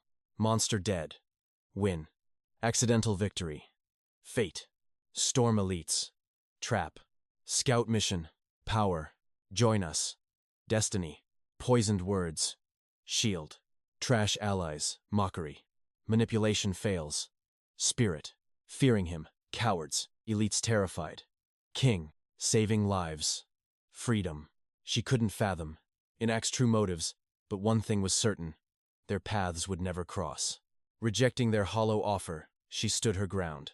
Suddenly, the Anthrop swarm launched a brutal hospital raid. Chaos erupted as Kim Su-yun leaped from the window, unleashing her powers to halt the advancing monsters. Protecting her sister was her only mission. She wouldn't let these winged nightmares claim another soul today. Seeking a fragment of glory, Du-in joined the fray, using his skills to crush the insect invaders. Recognizing her sister's exhaustion, So-ah pleaded for the storm team's help, desperate for a miracle. Du-in smirked at the opportunity. Manipulating So-ah was the perfect way to win Su-yun's favor. As In-ak opened fire, Mizan remained cold and composed, reminding everyone of their professional duty. But In-ak's sniping had limits. Against this endless hive, his strength was rapidly hitting a breaking point. Time was a luxury they didn't have. Inside the ward, a stray monster breached the final defense line. Boom! A massive rocket obliterated the swarm. Choi Gang-shich's high-tech missiles had arrived to dominate. Descending on his legendary shovel, Gang-shich prepared to turn the tide of battle once again. His explosive strikes cleared the area in seconds. Su-yun watched, breathless, at his god-tier combat prowess. Rest now, he commanded. Seeing her weakness, he took the burden of the battle upon himself. Du-in's rage boiled over. This nobody was stealing the spotlight and shattering the storm team's reputation. The hospital survivors erupted in cheers. They chanted Gang-shich's name, hailing him as their true savior. To Gang-shich, these bugs were nothing. With his shovel and overwhelming aura, he was an unstoppable force. Channeling a massive surge of chakra, he wiped out the entire swarm with one devastating, final blow. Something felt off. He sensed a hidden connection between the insects and a mysterious girl named Bina. Just as the smoke cleared, a gargantuan, mushroom-shaped swarm rose from the horizon for a second wave. Facing the impossible, he summoned his fortress. A barrage of missiles turned the sky into an inferno. The explosion was absolute. As the monsters fell, 𝒂𝒏𝒌 stood amidst the debris like a conqueror. While he secured his trophy, the crow feasted on the monster cores until its belly was full. The storm team finally arrived, only to find the battle finished and the glory already claimed. 𝒂𝒏𝒌 mocked their tardiness, suggesting they look for scraps while Duin's face twisted in humiliation. Mizan barely restrained the furious Duin, warning him that a public brawl would ruin them forever. Su-yun realized the bitter truth. Her current power wasn't enough to guarantee her sister's safety anymore. With Seoul turning into a war zone, she looked to 𝒂𝒏𝒌, her last hope in this chaos. He was the strongest hunter she had ever encountered, a man who could truly change their destiny. If she entrusted her sister to him, perhaps they could survive this world of monsters and betrayal. Desperate, she begged him for a favor.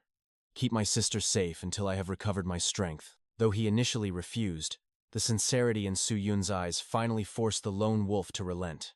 He accepted her plea, but only on the condition that Su-yun return to claim her responsibility. The watching gods were thrilled, hoping for a romance, though 𝒂𝒏𝒌 found the situation utterly annoying. Every news channel hailed him as a living legend, the hero who saved the city from extinction. Public outcry exploded against the government for their failure to predict the devastating insect invasion. Terror gripped the nation. No one understood how these African monsters had reached the heart of Korea. The minister faced total ruin. His only chance at survival was to recruit the legendary Choi 𝒂𝒏𝒌. "Find him immediately," he screamed. 𝒂𝒏𝒌 was now the only light left in Korea's darkest hour. An official delivered the shocking report. The hero was currently dating a girl inside his flying fortress. The minister's jaw dropped in disbelief. The world is ending, and he's out on a date? Meanwhile, �𝒏𝒌 led Soa into a suite more luxurious than any five-star hotel room. The fortress system itself seemed to adore her, providing a sanctuary that exceeded even 𝒂𝒏𝒌's quarters. Overwhelmed by guilt, Soa begged him to take her sister instead of her to this paradise. �𝒏𝒌 remained silent. The secrets of the tower and her safety were his and his alone. He insisted staying hidden was best for everyone, but fate had other plans as a monster swarm struck. Hundreds of beasts surrounded them. The fortress unleashed its full arsenal, firing every missile and cannon at the horde. He sensed the ambush. It was clear now. These pests were hunting her, focusing every strike on her location. Leaving the fortress, he brandished his legendary shovel. With one swing, he cleaved through monsters in a bloody spray. The defense was failing. Reloading would take far too long.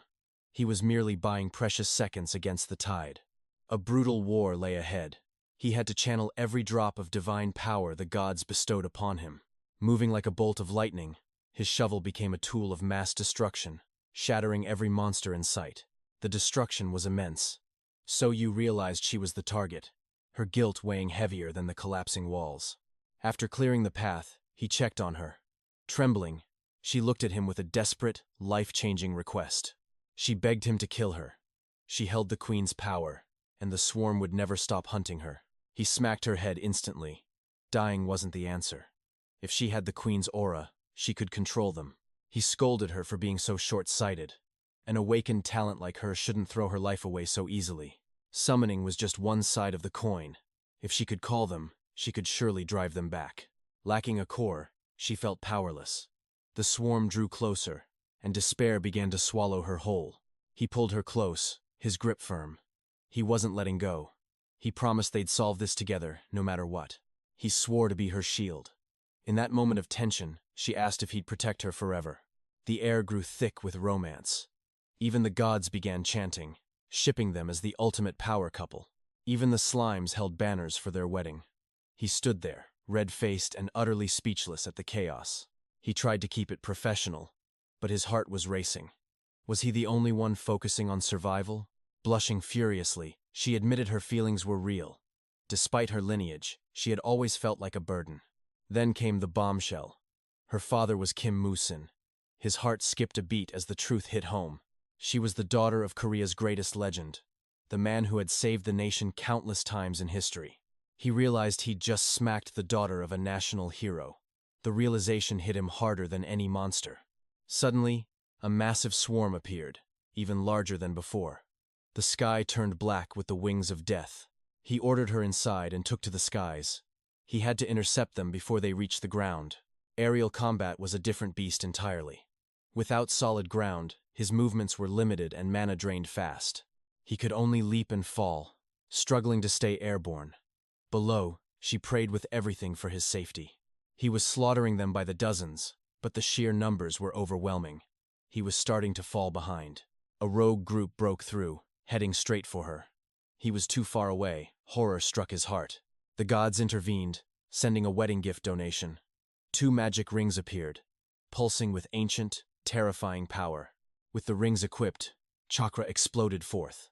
They were now bound by the legendary red string of fate. With divine approval, the tide turned. He felt his weight vanish, his body becoming light as a feather. His power surged to god-tier levels. Every cell in his body screamed with newfound strength and incredible speed. He became a blur of motion. His chakra was no longer human. He was a true superhuman entity now. He dove into the heart of the swarm. With a single strike, he obliterated the entire sky-filling horde. A blue explosion illuminated the horizon. The threat was gone, leaving only silence and a shocked government. The world watched the news in awe. This hunter's power was beyond anything seen in human history. Victory was theirs. He landed and began to piece together the mystery of how they reached Korea. They wanted her, but their origin was the real puzzle. These creatures belonged on the African continent. The African captain had contained them for years. A winged mutation should have been spotted by global satellites. There was no logic to their stealthy arrival. Unless they had crossed over from a neighboring country in secret, the investigation was simple. Follow the trail. The defense minister was now facing the president's absolute wrath. The president demanded full cooperation with the hero. Why was such a legend left to fight alone? Orders were given to assist Gangsik at all costs. Any official who hindered him would face severe consequences. The age of a new hero had begun, and the government finally realized they were standing before a god. Just as the prime minister hangs up, the minister receives another call from the legendary Choi Gangsik. The entropy survivors are fleeing east. The government must track them to find their hidden hive. Gangsik mocks the minister's ego, forcing the official to swallow his pride to avoid the president's fury. Reluctantly, the minister yields. Gangsik prepares for the next phase, a direct raid on the entropy lair. Despite government help, the exact location remains a mystery. He suspects Japan is the source of this plague. With time to spare, he and So-woo prepare for a trip to Japan to exterminate these pests. Gangsik reveals a secret weapon, a specialized aircraft engineered by his loyal slime squad. Expecting a high-tech war machine, they are greeted by a shockingly cute, bright green vessel instead. Gangsik is mortified by the design, but So-woo laughs, instantly falling in love with the adorable craft. Meanwhile, the swarm returns to its master, not a queen, but a masked villain wielding a massive blade. Infuriated by the meager survivors, the villain's hand drifts to his hilt with lethal intent. In a blur, he slashes them all. His speed is godlike, moving far too fast for the eye to follow. Since the insects failed to capture So-woo, the masked menace decides to hunt her down himself. Hearing the swarm is heading for Hokkaido, our duo boards the cute plane and takes to the skies. Never judge by appearances. This slime ship crosses from Seoul to Japan in under 10 minutes. Those adorable slimes are actually genius engineers who have created a truly magnificent flying machine. Crafted from slime, the interior feels like a luxury mattress. So-woo is thrilled by the invitation. Despite her joy, she feels useless. Gangsik invites her to help conquer the entropy threat together. He explains that political red tape and the Dead Sea keep major guilds away from Japan. Using his international hunter title as a cover, he vows to protect her at all costs. He believes in her hidden strength, causing So-woo to blush as her heart skips a beat. He views her as a potential queen bee candidate to trigger a civil war within the enemy hive. 2 queens in one nest will spark chaos, providing the perfect opening to locate their base. Heavy snow blankets Hokkaido, blinding their vision. Gangsik calls upon his slimes for a solution. Slim morphs into action, revealing a massive stone fortress hidden deep within the frozen peaks. This unmapped monolith radiates an ominous power. Gangsik realizes something is terribly wrong. He desperately pulls the controls to climb, but they are already caught in a deadly trap. A 4-star nightmare, the stone beast, rises from the earth to crush them with overwhelming force. This monster manipulates soil and metal, capable of razing entire cities in an instant. With a violent strike, the beast shatters the slime plane into 1,000 pieces. The villain watches from below. He needs Sowu as the perfect host for his new queen. Suddenly, Gangsik unleashes his legendary shovel, striking the monster with a world-shaking impact. The villain emerges from the mist, admitting that Gangsik's power exceeds every rumor. He demands the girl. Gangsik recognizes his opponent, Japan's top-ranked hunter, Shiro Yamato. Yamato radiates a sinister energy, a darkness more profound than anything Gangsik has ever felt. The dual-wielding enigma has kept his true abilities hidden from the world until this moment. Now the truth is out. He commands the terrifying power of a 4-star monster. His abilities are like a cheat code. The two titans clash in a sudden, violent explosion. Yamato strikes with lethal precision, but Gangsik's shovel holds firm against the onslaught. Yamato boasts his blade is invincible, only to realize the shovel is a divine, god-tier relic. The constellations watching both streams begin to bicker as the two legendary hunters square off. Using his earth-shaping gift, Yamato traps Gangsik within a massive, crushing sphere of stone. The gods are electrified. Both warriors are pulling an equal, record-breaking viewership tonight. Yamato is stunned. This rookie has 23 gods backing him, proving he is no ordinary hunter. To entertain his divine audience, Yamato orders the beast to grind Gangsik into dust. Shattering the trap with raw power, Gangsik sneers at his foe. He mocks Yamato, reminding him that 23 gods are watching his every pathetic move. Is this all a loser like you can do? Our hero scoffs. He realizes his legendary shovel far outclasses Yamato's fragile, low-tier blade. While Yamato commands mindless beasts, Gangsik possesses superior mana reserves. Both warriors now prepare to unleash their hidden mechanics for a final clash. In the chaos, So-Yul awakens and questions Slim about the carnage. Her last memory was a terrifying vision of being devoured by a monster. She finds herself safe inside a massive slime-cushioned airbag.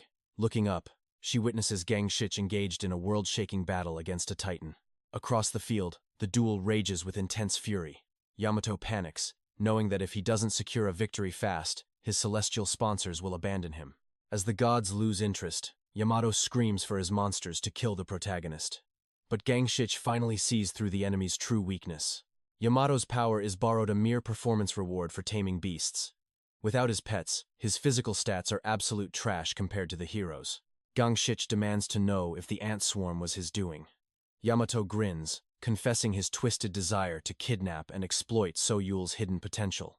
To complete his villainous master plan, Yamato orders his golem to seize the girl. In a flash, the stone beast strikes to claim its prize. Distracted by the threat to his comrade, Gangsik falters for a second. Yamato seizes the moment, attempting to crush the hero beneath a mountain of rocks. Furious, our hero demands to know why she's being targeted. Yamato sneers. Dead men don't need answers, before ordering the final capture command. The beast swallows So-Yul to imprison her, but Yamato has just made a fatal error.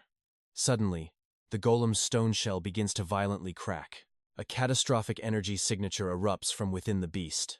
No one can comprehend the sheer power exploding from the center of the monster. So-Yul has awakened. She reveals her true identity as a dual-core superhuman, possessing the divine authority of both a queen and a titan. Shattering the monster from the inside, she seizes control of its heart. Gangsik rushes forward to catch her as she descends from the debris. "Are you okay?" he asks. He's stunned to see her resonating with the golem's core, a feat thought impossible for any normal player in this world. She didn't mean to destroy it, but she certainly didn't expect to loot such a legendary, ultra-rare core so easily in this chaos. Gangsik laughs heartily at the irony.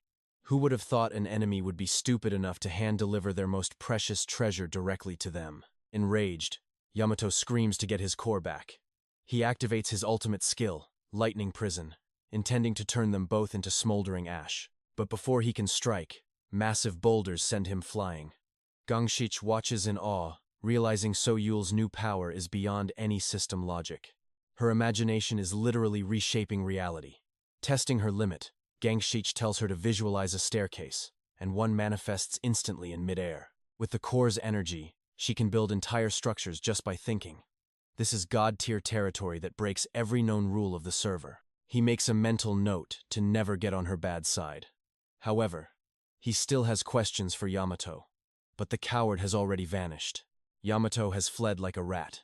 𝒂𝒊𝒍𝒚 apologizes for accidentally blowing him away with her mind, but the hero just smiles at her growth.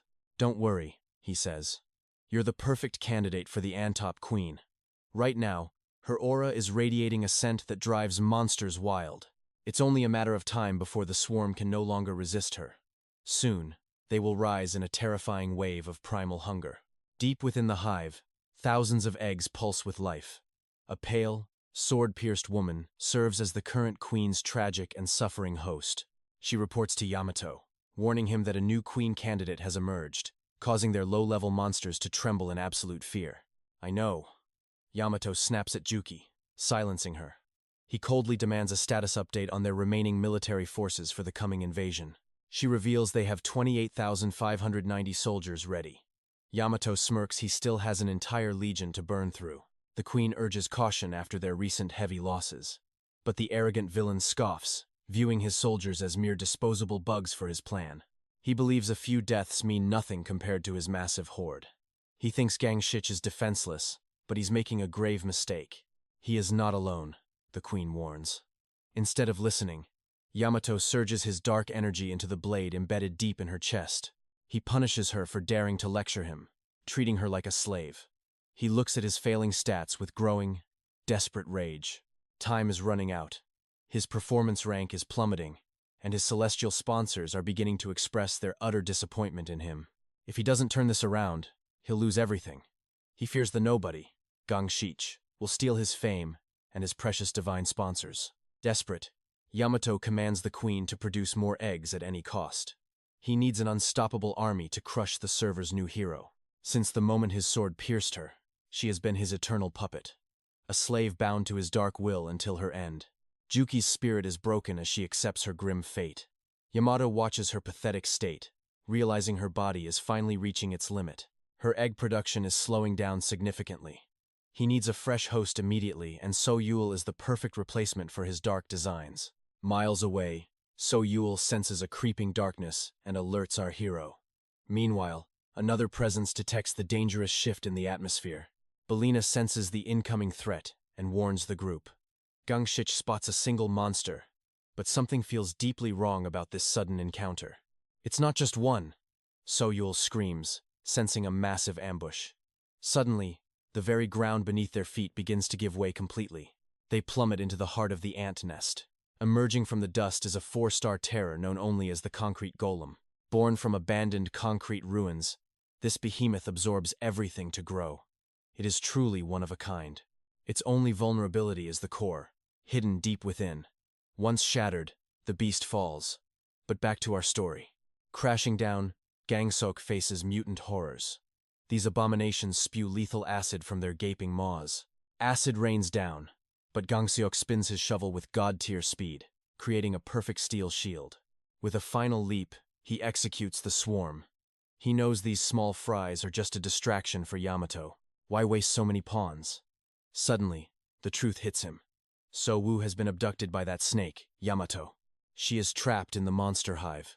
Yamato taunts her, claiming the queen ant must die to stop the swarm. The ant legion lair is a vast, twisting labyrinth. Countless hunters entered this maze, never to return. They didn't find the exit. They became food for the queen. The tunnels expand, threatening to swallow the city. Yamato holds the reins of this creeping destruction. To locate the queen, he forces 𝒂𝒊𝒍𝒚 into a spectral egg. He unleashes his twisted power, manipulating concrete shards to strike at her defenseless form. With blinding speed, he moves in to extract 𝒂𝒊𝒍𝒚's core. He claims he is simply reclaiming what is his. But he offers a dark trade, a terrifying new power. 𝒂𝒊𝒍𝒚 asks what it is, and the nightmare begins. Twisted tentacles erupt from Juki's body. They coil around 𝒂𝒊𝒍𝒚, forcing a forbidden core into her veins. 𝒂𝒊𝒍𝒚 screams in protest, but the appendages violate her senses, crawling through her very mind and soul. Suddenly, her vision shifts. She stands before a mutant ant. It lunges, but Yamato appears to save her. Confused, she stares at her captor. Why save her now? But Yamato isn't looking at her. He is focused elsewhere. He is guiding another woman, It is Juki. So-woo realizes she is trapped within fragments of Juki's past memories. This is Juki before she became a monster. A voice echoes in the void, confirming her chilling suspicion. It is Juki's own voice. These visions are remnants from when she was still human, long before the transformation. The voice explains the ritual. To create a new queen, Yuki must pass all her essence into So-woo. Once the transfer ends, So-woo will surpass Juki's limits, becoming the most powerful queen in history. I don't want this. So-woo cries out. The memory shifts to Juki's noble sacrifice for humanity's sake. Yuki chose to bear the core's burden to protect the world. Yamato held her, whispering lies of salvation. He called her his only hope, the key to saving the world. But it was all a cruel deception. As a monster, Juki commanded the swarm with her voice. But that power cost her her very humanity. She didn't care about the price if lives were saved. Suddenly, a blade pierces her chest from behind. Yamato's betrayal is cold. You are just a monster now, he sneers. Juki gasps, unable to believe his cruelty. He wields a divine gift, a sword to enslave monsters. He used her love to conquer the world. Yamato screams at his unseen audience, promising a grand show. He even begs for likes and channel subscriptions. Back in reality, So-woo is fading. Yamato gloats that with her power, no one can stop his reign. She struggles to fight the process, but hope is dying. He mocks the hero who will never arrive. I will defile this world with your offspring, he declares. But the ceiling suddenly shatters into dust. A massive boulder crushes down on Yamato. Gangsok has arrived, searching frantically for So-woo's presence. He spots her, but she looks different. He fears the monster is already consuming her very being. The debris explodes. Yamato emerges, shocked. How did you find this place? He snarls at our hero. Gangsok scoffs. Maybe if you watched my channel, you would know your cheap tricks won't stop me. A pink aura erupts from So-woo as the divine core reacts. Juki's spirit warns that the transfer is failing. Her body is rejecting the core. Panicked, Yamato orders his mutant army to swarm the intruder at once. But trash like this cannot touch a legend. Gangsok decimates the horde with a single, devastating shovel swing. He sends Yamato flying with overwhelming force. The power gap is insane. Our hero is truly on another level. This is the end, Gangsok declares. But the villain summons a final wave of exploding acid ants. It is a desperate smokescreen to escape. But Gangsok slices through the tentacles with godlike precision. He pulls So-woo to safety. Are you hurt? He asks softly. But the shadows swallow Yamato and the queen. They vanished into thin air. So-woo weeps, blaming herself for letting that monster slip away once again. He reassured her, explaining that destroying the nest was her victory. In a sense, she was the world's hidden savior. Hearing this, So-woo begins to sob. Gangsok watches, confused by her tears as he questions her core's evolution. He wonders if the queen's power is turning her into a monster, while So-woo reflects on their dark connection. Japan is in total chaos. 24 hours after the Anthropy raid, the government has completely lost the narrative. The Prime Minister retreats to a secret warehouse, seeking answers from the man behind the curtain, the villainous Yamato. It was the legendary Yamato. He had promised to halt the monster tide in exchange for the government's loyalty. Infuriated, Yamato reminds the Prime Minister that his pathetic life only exists because of this unholy alliance. Now, it is time for the debt to be paid. The Prime Minister trembles as the true cost is revealed. We gave you 30% of the national budget, the PM cries. Yamato just smirks, slamming his blade down. To him, money is mere pocket change. He demands a blood sacrifice, ordering the mobilization of every last soldier. If they refuse, Yamato has darker methods to enforce his will. The debt of a god must be paid. Beneath Tokyo, Yamato has turned the capital into a central hub, spreading the parasitic Anthropy network nationwide. Just as Gangsok despair over his lack of transport, he finds the jet fully restored by the god-tier slime. Gangsok and So-woo are stunned by the slime's legendary repair skills as they prepare for their flight to Tokyo. But they aren't alone. A hidden spy ant watches from the shadows, reporting their every move to the enemy. Juki alerts Yamato of their approach. Yamato orders the PM to shoot down any unidentified object in Tokyo's airspace. As their jet enters the kill zone, military fire brings them down. Meanwhile, Yamato faces pressure from his god viewers. These celestial entities demand entertainment, threatening to cut his divine support. Yamato's rage boils over onto the PM. To the gods, Yamato looks weak. This is his final chance to prove he is the ultimate server dominator. Yamato crowns a new puppet prime minister, commanding him to bring 𝒂𝒏𝒌's head to the sacrificial altar immediately. Soldiers swarm the crash site, searching for remains. But 𝒂𝒏𝒌 isn't just any player, he's a hidden boss. He emerges from the wreckage without a single scratch, mocking the so-called hunters who dare fire upon humans. Declaring they lack the right to speak, 𝒂𝒏𝒌 moves like a ghost, shattering their mana cores in an instant. Stripped of their powers, the hunters blame 𝒂𝒏𝒌 for the casualties, swearing to kill him with their bare hands. 𝒂𝒏𝒌 realizes Yamato has manipulated the media. The hero of Japan has turned the entire server against him. Everything follows Yamato's twisted script. He has successfully framed 𝒂𝒏𝒌 as the mastermind behind the 𝒂𝒂𝒏𝒌 apocalypse. By fueling public hatred, Yamato traps 𝒂𝒏𝒌. He plans to execute the villain live for his divine audience. While he waits, his viewership numbers skyrocket. The gods lean in, eager to see the final, bloody confrontation. He rallies the hunters to exterminate Choi 𝒂𝒏𝒌. Witnessing this bold-faced lie, the new prime minister begins to sweat. Yamato's deceit is chilling. The PM realizes this man is a monster far worse than any 𝒂𝒐𝒏𝒄 creature. He secretly prays for 𝒂𝒏𝒌's victory. Suddenly, the protagonist appears, demanding to know what lies Yamato has spread. Yamato doesn't speak. He summons 𝒂𝒐𝒏𝒄 monsters behind 𝒂𝒏𝒌 to prove the hero is actually the Monster King. The brainwashed hunters fall for the trap, launching a frantic assault on 𝒂𝒏𝒌 to reclaim their lost honor. The situation is dire. If 𝒂𝒏𝒌 fights back, he'll be branded a cold-blooded murderer on a global scale. Yamato's plan seems perfect until the hunters stand back up. They aren't dead. They are just powerless. 𝒂𝒏𝒌 only targeted their cores, showing mercy.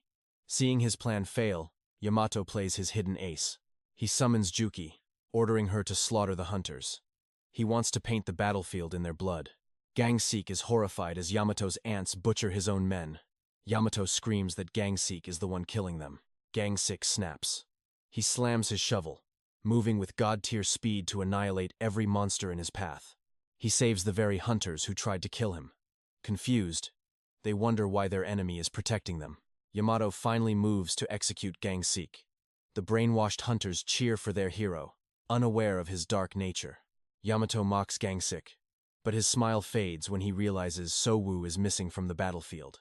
High above, 𝑧𝒊𝒍𝒏 appears beside the new prime minister. She seizes the broadcast, demanding the world's full attention. She broadcasts a hidden video across Tokyo, a secret recording of 𝒂𝒏𝒌 that reveals the villain's ultimate betrayal. The truth is out, Yamato admitting he sent the monsters to Korea and ordered 𝑧𝒊𝒍𝒏's kidnapping. The truth is out. Yamato's mask shatters as his control over the ants is finally exposed to the world. "Where did that footage come from?" he shrieks. 𝒂𝒏𝒌 just smirks. "Did you forget? I'm a professional streamer." High above, his loyal crow drone captured every single betrayal in high definition. There is nowhere left to hide. Yamato is cornered like a rat. The prime minister thanks 𝑧𝒊𝒍𝒏 for revealing the snake lurking in their midst.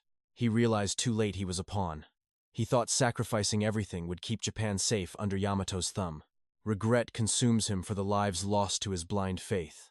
But today, the cycle of tragedy ends. He begs 𝑧𝒊𝒍𝒏 and 𝒂𝒏𝒌 to save his nation. 𝑧𝒊𝒍𝒏 looks at �𝒏𝒌 with absolute, unwavering confidence. "No matter who stands against us," she says, 𝒂𝒏𝒌 is the strongest. Our hero steps forward with empty hands.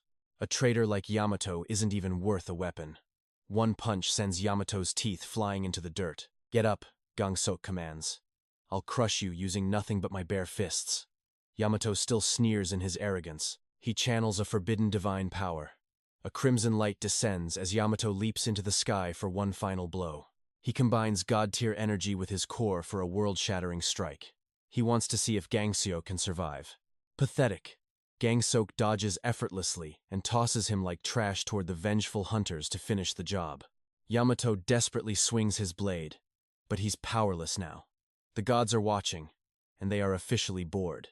As his divine backing fades, Yamato's strength withers. Even an average hunter can now deliver a humiliating beatdown. In a final act of desperation, he summons the queen ant. The ground shatters as the monster emerges to kill. "I am the conqueror," he roars, ordering a total massacre. But 𝒂𝒏𝒌 moves like lightning toward the beast. He pierces Juki's core and reclaims the sword from her chest. Juki smiles. Finally, her soul can find peace. Yamato's world collapses. He screams for the ants to protect him, but the queen's death changed everything. Without their leader, Yamato loses his leash over the swarm, and he is standing right in their path. The monsters turn on their master. They tear into his flesh, leaving him a mangled, unrecognizable wreck. "I am the chosen one!"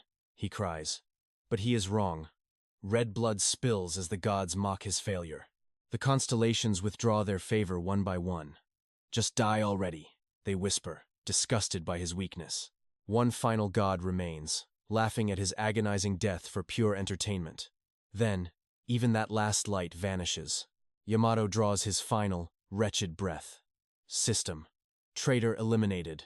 The gods shower 𝒂𝒏𝒌 with legendary praise. Bonus reward unlocked. Reach 24 viewers? The hidden performance rewards are about to get insane. 2 dice appear before him. Reward rank E. Knowledge of the fundamental elements and structures floods his mind. The very makeup of the world is now visible to him. Every item, every principle. It is all his. He looks at the ant army and sees their structural flaws. With one thought, he severs their existence instantly. News of the victory shakes the world. Yamato's crimes are broadcasted as 𝒂𝒏𝒌 is hailed as a global savior. The government begs for his help. While the world shouts his name, our hero is just chilling. Relaxing in a hot spring, he ignores the global chaos. 1 week of peace after the perfect storm, he reflects on his journey from a nobody to this. That recording trick was a gamble, but it paid off. His new power allows him to manipulate matter itself. He can change the state of reality at will. Turning water to solid ice is just the beginning. He has only scratched the surface of this god-tier potential. Just as he's enjoying his downtime, a priority alert arrives. A video message from a mysterious woman named Dana. She's calling from Russia with a desperate plea for help. The Void Sword has reappeared, threatening everything. Russia tried to hide the crisis, but it's too late. The situation has spiraled into a global nightmare. Only you can stop this, 𝒂𝒏𝒌. They offer him unlimited support if he saves their nation from ruin. Time for a new hunt. 𝒂𝒏𝒌 gears up to face the Void Sword in his upgraded flying fortress. 𝒊𝒍𝒚 watches him leave with a heavy heart. When it comes to the Void Sword, no one can stop him. Can he really defeat that world-ending monster? It is a beast that no hunter has ever dared to touch. "Don't worry," 𝒂𝒏𝒌 reassures her. "I'm the only one strong enough to save this world from danger. Wait for the good news," he smiles. On the road to Russia, he prepares for the ultimate rematch. He remembers their last clash. But this time, he isn't just a hunter. He is an unstoppable force. I need every advantage. If I can unlock more hidden trump cards, the Void Blade won't stand a chance. Suddenly, deadly lasers strike the plane. This power feels familiar, but it is several times stronger than before. I track the light to its source. Just as suspected, it is a 5-star sniper monster known as Vulture. It fires rays of pure annihilation from its palms. It looks like a sun god with a hawk head. Its core was once illegal to possess. Now, the government uses it to prevent wasting such god-tier power. Nearby, the Russian military is struggling. They are desperately trying to buy time against the lower-tier mobs. Sergeant Keyser knows they are at their limit. Their only hope is to hold out until I arrive. Dana receives word of my approach. She orders the troops to halt their attack and wait for me. Keyser doubts my importance to the plan. However, Dana is certain that I am their final secret weapon. Meanwhile, I face the Vulture. This is the perfect warm-up before I crush the Void Blade's head. I must master the use of ether now. I successfully manifest a shield to block the monster's assault. Vulture uses light attributes. By infusing my defense with darkness, I create a barrier that light cannot penetrate. The beast is stunned as its lasers fail. I strike back immediately, severing its wing with a single blow. The ether's rebound rattles my body. I activate Rinsa to stabilize my energy and regain control of my aura. I fire a devastating plasma blast. The 5-star monster is vaporized instantly as the Russian officials watch in shock. Dana realizes my growth is monstrous. She suspects I have already claimed multiple legendary performance rewards for myself. My arm is screaming in pain. This rinse technique is incredible, but it is a dangerous double-edged sword. I cannot rely on this power too much. If I falter during the real fight, it will be over. Dana approaches me and introduces herself. She is the head of Russian security and the one who invited me. I did not even sense her presence. She promises to explain everything as we head toward the Void Blade. We travel in an armored transport. In this lawless wasteland, only the strongest survive the journey through central Russia. The country is split between east and west. The middle ground is a nightmare where high-rank monsters constantly battle. That vulture was just a loser from those territory wars. It was forced to wander the fringes until it met me. I am impressed by the scale of this world. Even 5-star monsters are treated like bottom-tier trash here. Vulture earned its rank through lethal sniping. Its actual defense was pathetic, making it a glass cannon in combat. Dana thanks me for saving their resources. It seems they are using the tentacle monsters for something dark. We arrive at a silent apartment complex. I can feel a strange, overwhelming energy radiating from the shadows ahead. I ask if the Void Blade is here.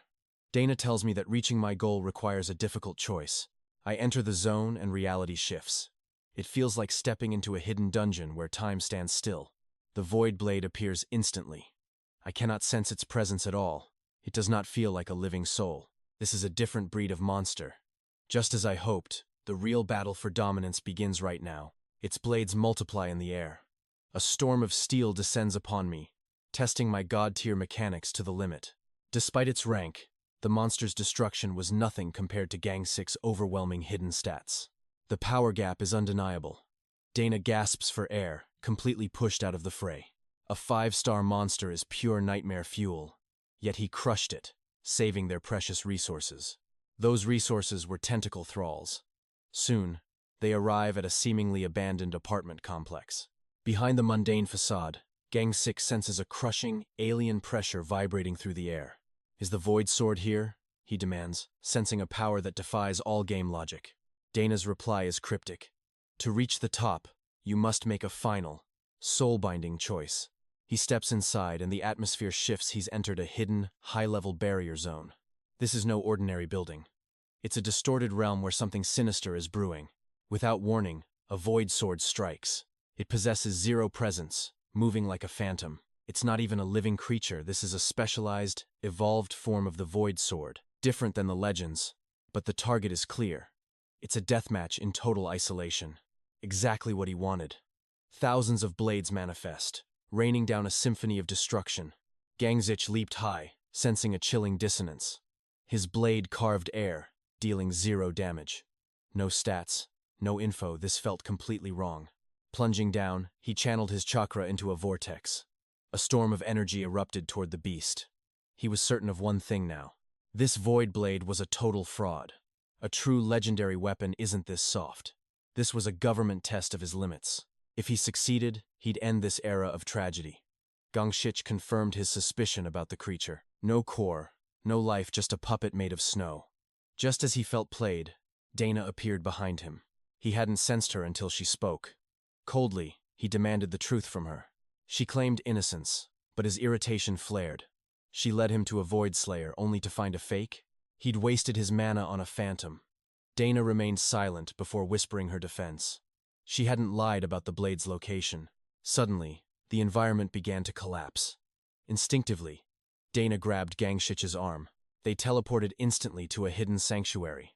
"Forgive the sudden jump," she panted. It was an emergency. She revealed the dark truth of Eastern Russia. A supreme monster ruled here, holding the key to the Void Sword. This snowman was their common enemy. A creature of legend, appearing as a frostborn beauty. In these frozen lands, she was the Ice Queen. Gang 6's eyes narrowed, still sensing a trap. He felt she didn't grasp the sword's weight. Then, she dropped a massive bombshell. She was a player too, chosen by the gods. She had suppressed her aura to walk unseen. Swearing upon her divine patron, she denied any betrayal. Gang 6 hesitated, then decided to listen. He needed to know about their common enemy. 10 years ago, Russia became a hellscape. A tide of monsters plunged the world into despair. Then came the Snow Queen and her white army. Avalanches buried cities as monsters surged from ice. Dana watched her parents perish in the slaughter. Broken and screaming, she begged the heavens for mercy. In that moment, Her hidden potential triggered. She warped away, narrowly escaping the carnage. That's when the first divine messages appeared. An ancient goddess bestowed a core upon her.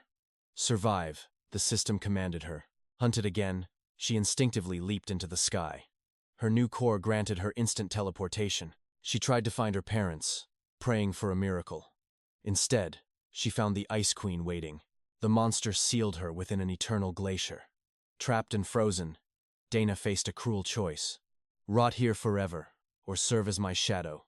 At first, Dana's rage was blinding, but the goddess whispered, "Stay calm." The queen offered a final, tempting deal. "Serve me, and I will preserve your parents' souls." "I will protect this land," the queen promised. It felt too good to be true. Dana sharpened her focus, searching for the catch. In the queen's womb, she felt a foreign vibration. A hidden power was leaking from within. It was a blade fragment, the source of the queen's agony. The monster wasn't a ruler. She was a host. Realizing the beast needed her, Dana knelt. She would play the role of the loyal servant. She would wait for the perfect moment to strike. She would kill the queen and reclaim her life. Back in reality, Dana looked 𝒂𝒏𝒌 in the eye. "Our pain is the same," she whispered softly. 𝒂𝒏𝒌 questioned the queen's ultimate goal. Why lure him into this frozen wasteland? Dana explained the Void Blade's dark curse. It was wedged inside the queen, feeding on her. High-level monsters swarmed the Russian wastes. The Void Blade had once hunted them all. To survive, the queen had sealed the blade. But the sword offered a blood-soaked pact. "Satisfy my thirst for slaughter, and you shall live." The queen accepted, using Dana as the bait. Dana lured powerful monsters into the queen's domain. Sacrifices to sate the cursed blade's hunger. The queen was buying time, amplifying her life. She planned to perfect the seal and kill the sword. 𝒂𝒏𝒌 scoffed, calling her a mere tool. "If that were true," she countered, "I'd be dead."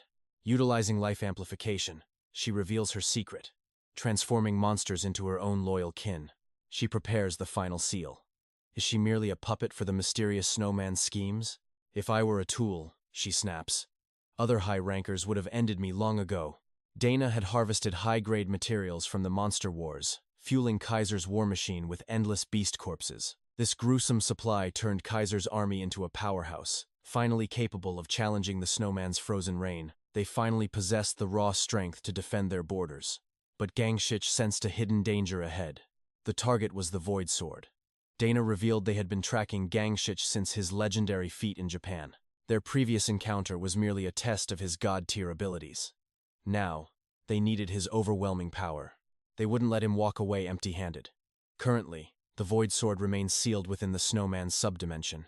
No mortal can reach it until the snowman is eliminated and the dimension's seal is finally shattered. Dana promised to use her unique abilities to grant �𝒏𝒌 his ultimate wish, a lethal one-on-one duel. She admitted it was an unfair gamble, facing the Void Sword alone. But �𝒏𝒌 lived for such stakes. With Dana's support, the impossible became a reality.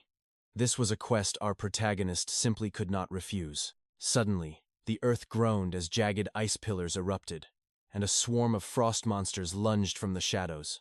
�𝒏𝒌 deployed his crow to scout the chaos, suspecting this ambush was orchestrated by the snowman's divine will. He questioned Dana's silence.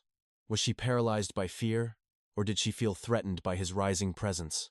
26 gods were now spectating his every move. He swore to show them a spectacle they would never forget. Using a devastating spin move, he created a violent cyclone, shredding the frozen monsters into 1,000 bloody pieces. But the nightmare wasn't over. Within the blizzard, the monsters began to regenerate, their broken bodies reforming instantly. Physical strikes were useless. �𝒏𝒌 slammed his tool into the earth, triggering a catastrophic seismic eruption. Molten magma, the liquid fire trapped beneath the crust, exploded upward, turning the snowy battlefield into a hellscape. The searing heat incinerated the snowman's minions. Thanks to a timely divine donation, the battlefield was completely cleared. Dana was speechless. She hadn't anticipated such a hidden mechanic. This power would change everything for their mission. �𝒏𝒌 remained cold, his trust still unearned. He demanded she reveal the final phase of her grand plan.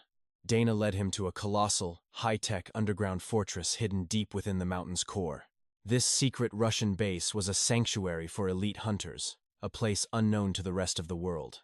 Kaiser's research on mutated biology was headquartered here, explaining the massive stockpile of harvested monster remains. Masked soldiers in black armor patrolled the halls. They were the Lenin strike team, the base's elite backbone. Without these ruthless warriors, this fortress would have fallen long ago. Their presence was cold and suffocating. Though their faces were hidden, their eyes burned with hostility. They clearly viewed 𝒂𝒎𝒏𝒌 as an unwelcome intruder. Descending to the lowest level, they met Major Kaiser and Lord 𝑭𝒂𝒏𝒌, the world's second-ranked strike captain.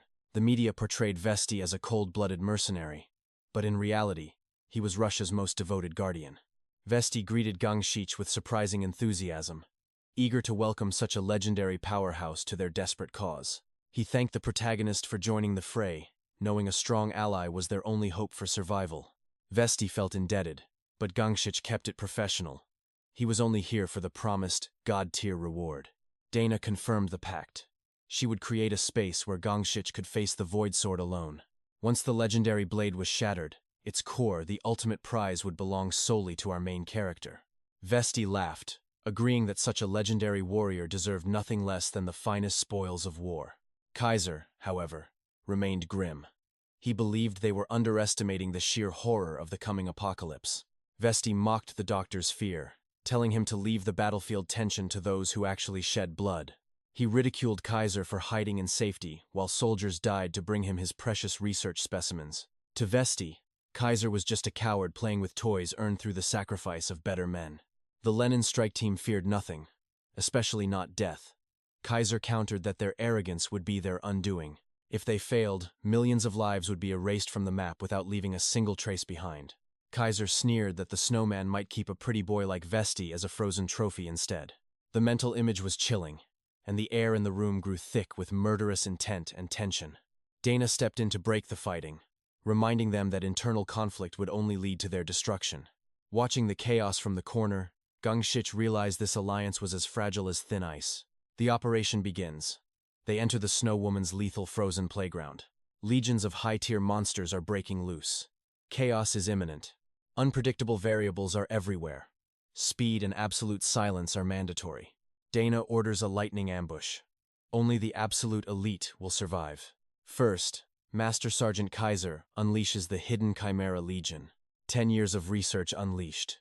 This army will crush the gatekeepers. While Kaiser distracts them, Dana's elite team begins the infiltration. A masterclass in stealth.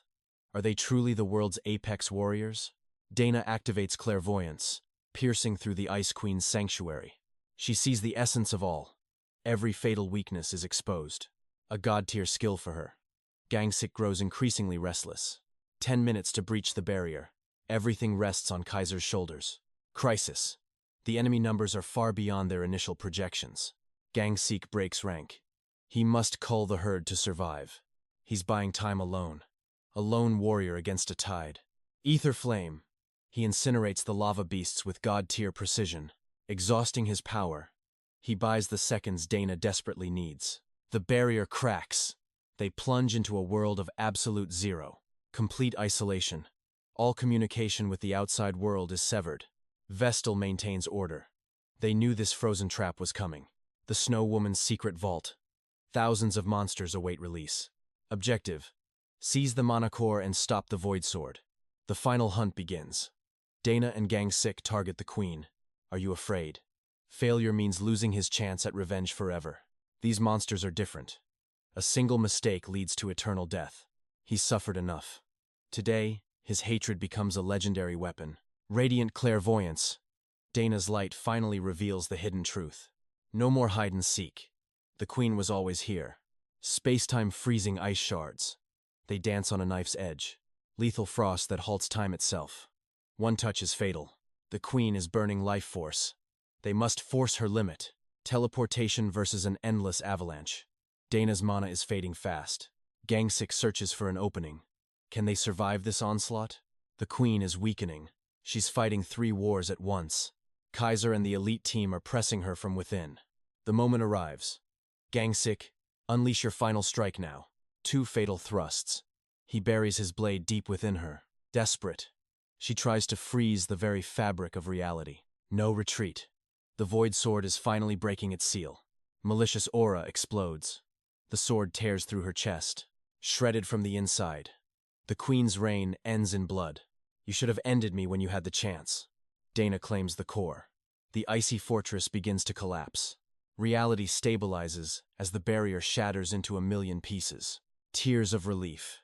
Her parents' souls can finally rest. 𝒂𝒏𝒌 wondered if slaying the Void Sword would finally grant him true freedom. Suddenly, a crow's ominous shriek echoed, signaling a dark omen. The snowman was dead, yet the Void Sword's seal remained a mystery. Just then, the blade's terrifying aura manifested into physical steel. Endless blades erupted, tearing through the space and obliterating the snowman's castle. 𝒂𝒏𝒌 barely escaped the collapsing dimension. Another razor-sharp projectile lunged at him, but he deflected it with his chakra shovel. The impact sent sparks flying in every direction.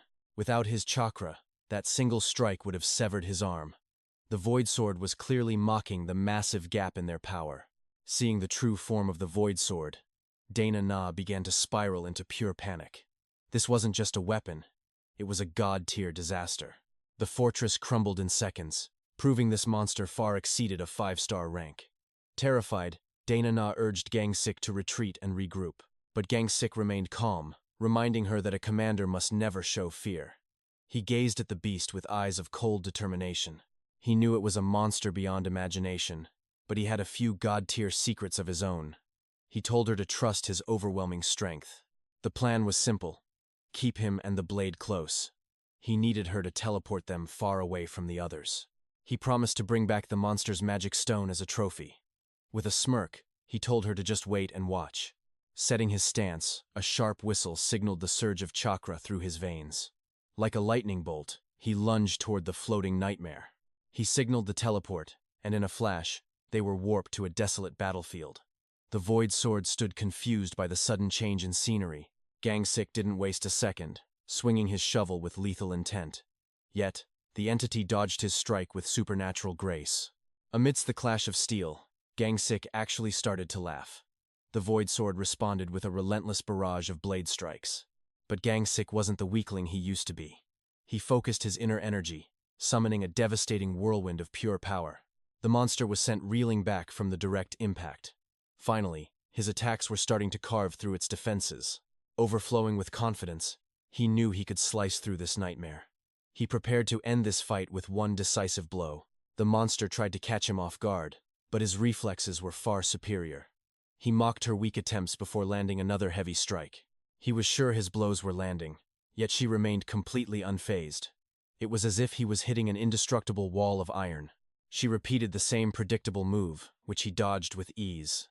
He wondered why a monster of this level was being so repetitive. Suddenly, the blades turned inward, piercing the monster's own chest and growing longer. 𝒂𝒏𝒌 realized she viewed her own weapons as enemies.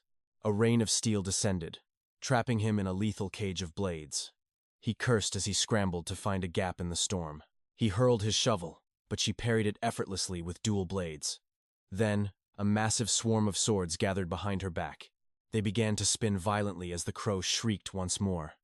A blinding, sinister light erupted from the center of the vortex. The swords crashed down like a falling star, bathing the world in white. The resulting shockwave tore the very earth asunder. Debris flew everywhere as 𝒂𝒏𝒌's durable armor began to shred. His arm throbbed with pain, nearly reaching its breaking point. If not for his shield E, he would have been blown to atoms. This was a level of destruction he hadn't anticipated. That wasn't a normal attack. It was a high-speed electromagnetic cannon. By spinning the blades, she generated a massive burst of pressure. The Void Sword possessed more combat experience than any human warrior. She wasn't just a monster. She was a genius that learned through battle. 𝒂𝒏𝒌 realized his arrogance had led him into a deadly trap. The electromagnetic shells continued to rain down without mercy. Dodging the direct hits was possible, but the supersonic shockwaves were lethal. Each blast chipped away at his remaining health. In a battle of attrition, his human body would eventually crumble. He needed to close the distance and strike her head-on. If he stayed close, she wouldn't risk firing those explosive shells. With a burst of speed, he drove his weapon through her waist. His theory was right. The cannon's energy was straining her own body. But the victory was short-lived as the nightmare began to shift. The metallic blades flowed like liquid, instantly repairing her severed torso. Gang 6 stood frozen by the monster's terrifying regenerative abilities. Caught off guard, he was struck by a thrust as fast as a missile. He was sent flying, coughing up blood as the air left his lungs. As he plummeted through the air, his mind raced through 1,000 calculations. This was a monster that adapted and evolved in real time. Yet, he knew that no entity, no matter how powerful, was truly invincible. He regained his balance just before hitting the ground. He analyzed the metallic sheen of her body, identifying its elemental composition. Based on the thermal conductivity, he found her fatal weakness. Her body was composed of a copper-based alloy. This meant high-intensity heat would be her ultimate downfall. As her swords rained down once again, Gang 6 triggered his hidden skill. He channeled every bit of energy into a massive lava surge. The molten heat engulfed the Void Sword, melting her supposedly indestructible form. The legendary predator was finally being brought to its knees. Known as the Unstoppable Strike, she had never known defeat until now. For the first time since her birth, the Sovereign of Blades felt it. Facing Gang 6's ultimate counterattack, the monster felt the cold embrace of fear. His deduction was perfect, and the hunt was finally over. Scorching heat is her ultimate nemesis, but this grueling battle is shattering his limits. His body crumbles under divine power. He strikes. Her limbs are ruthlessly torn apart. "Your first time being mutilated?" he roars. "Taste the agony of your victims." Their eternal rage marks her soul. The Void Blade melts in a hellish inferno. Desperate to flee, she is trapped. He taunts her, yet his own arm fails. Paralysis strikes. One blade remains. If she escapes now, she will return stronger. Gang 6 gambles everything. He collapses, gasping. Just one. More. Final strike. His blood turns to molten lava. The Void Blade turns back to finish him. She sees a dying spark in the ashes. His life force is nearly extinguished. Time to end it. No close combat too risky. She prepares a long-range execution. A lethal strike is launched, but destiny has a different plan for this villain. His shovel pierces her heart. She never expected the handle to extend magically. He reels her in. They collide, and her blade severs his paralyzed, dead arm. He doesn't flinch. He swings. This time, he will definitely cleave her in half. Her mana stone falls. Gang 6 bites down hard as her body rots away. The one-armed hero stands victorious. The Void Blade is officially deleted forever. The hunt is over. Gang 6 has conquered the impossible. A legendary server win. Like and share for more. Support Bear for more epic and special manhwa recaps.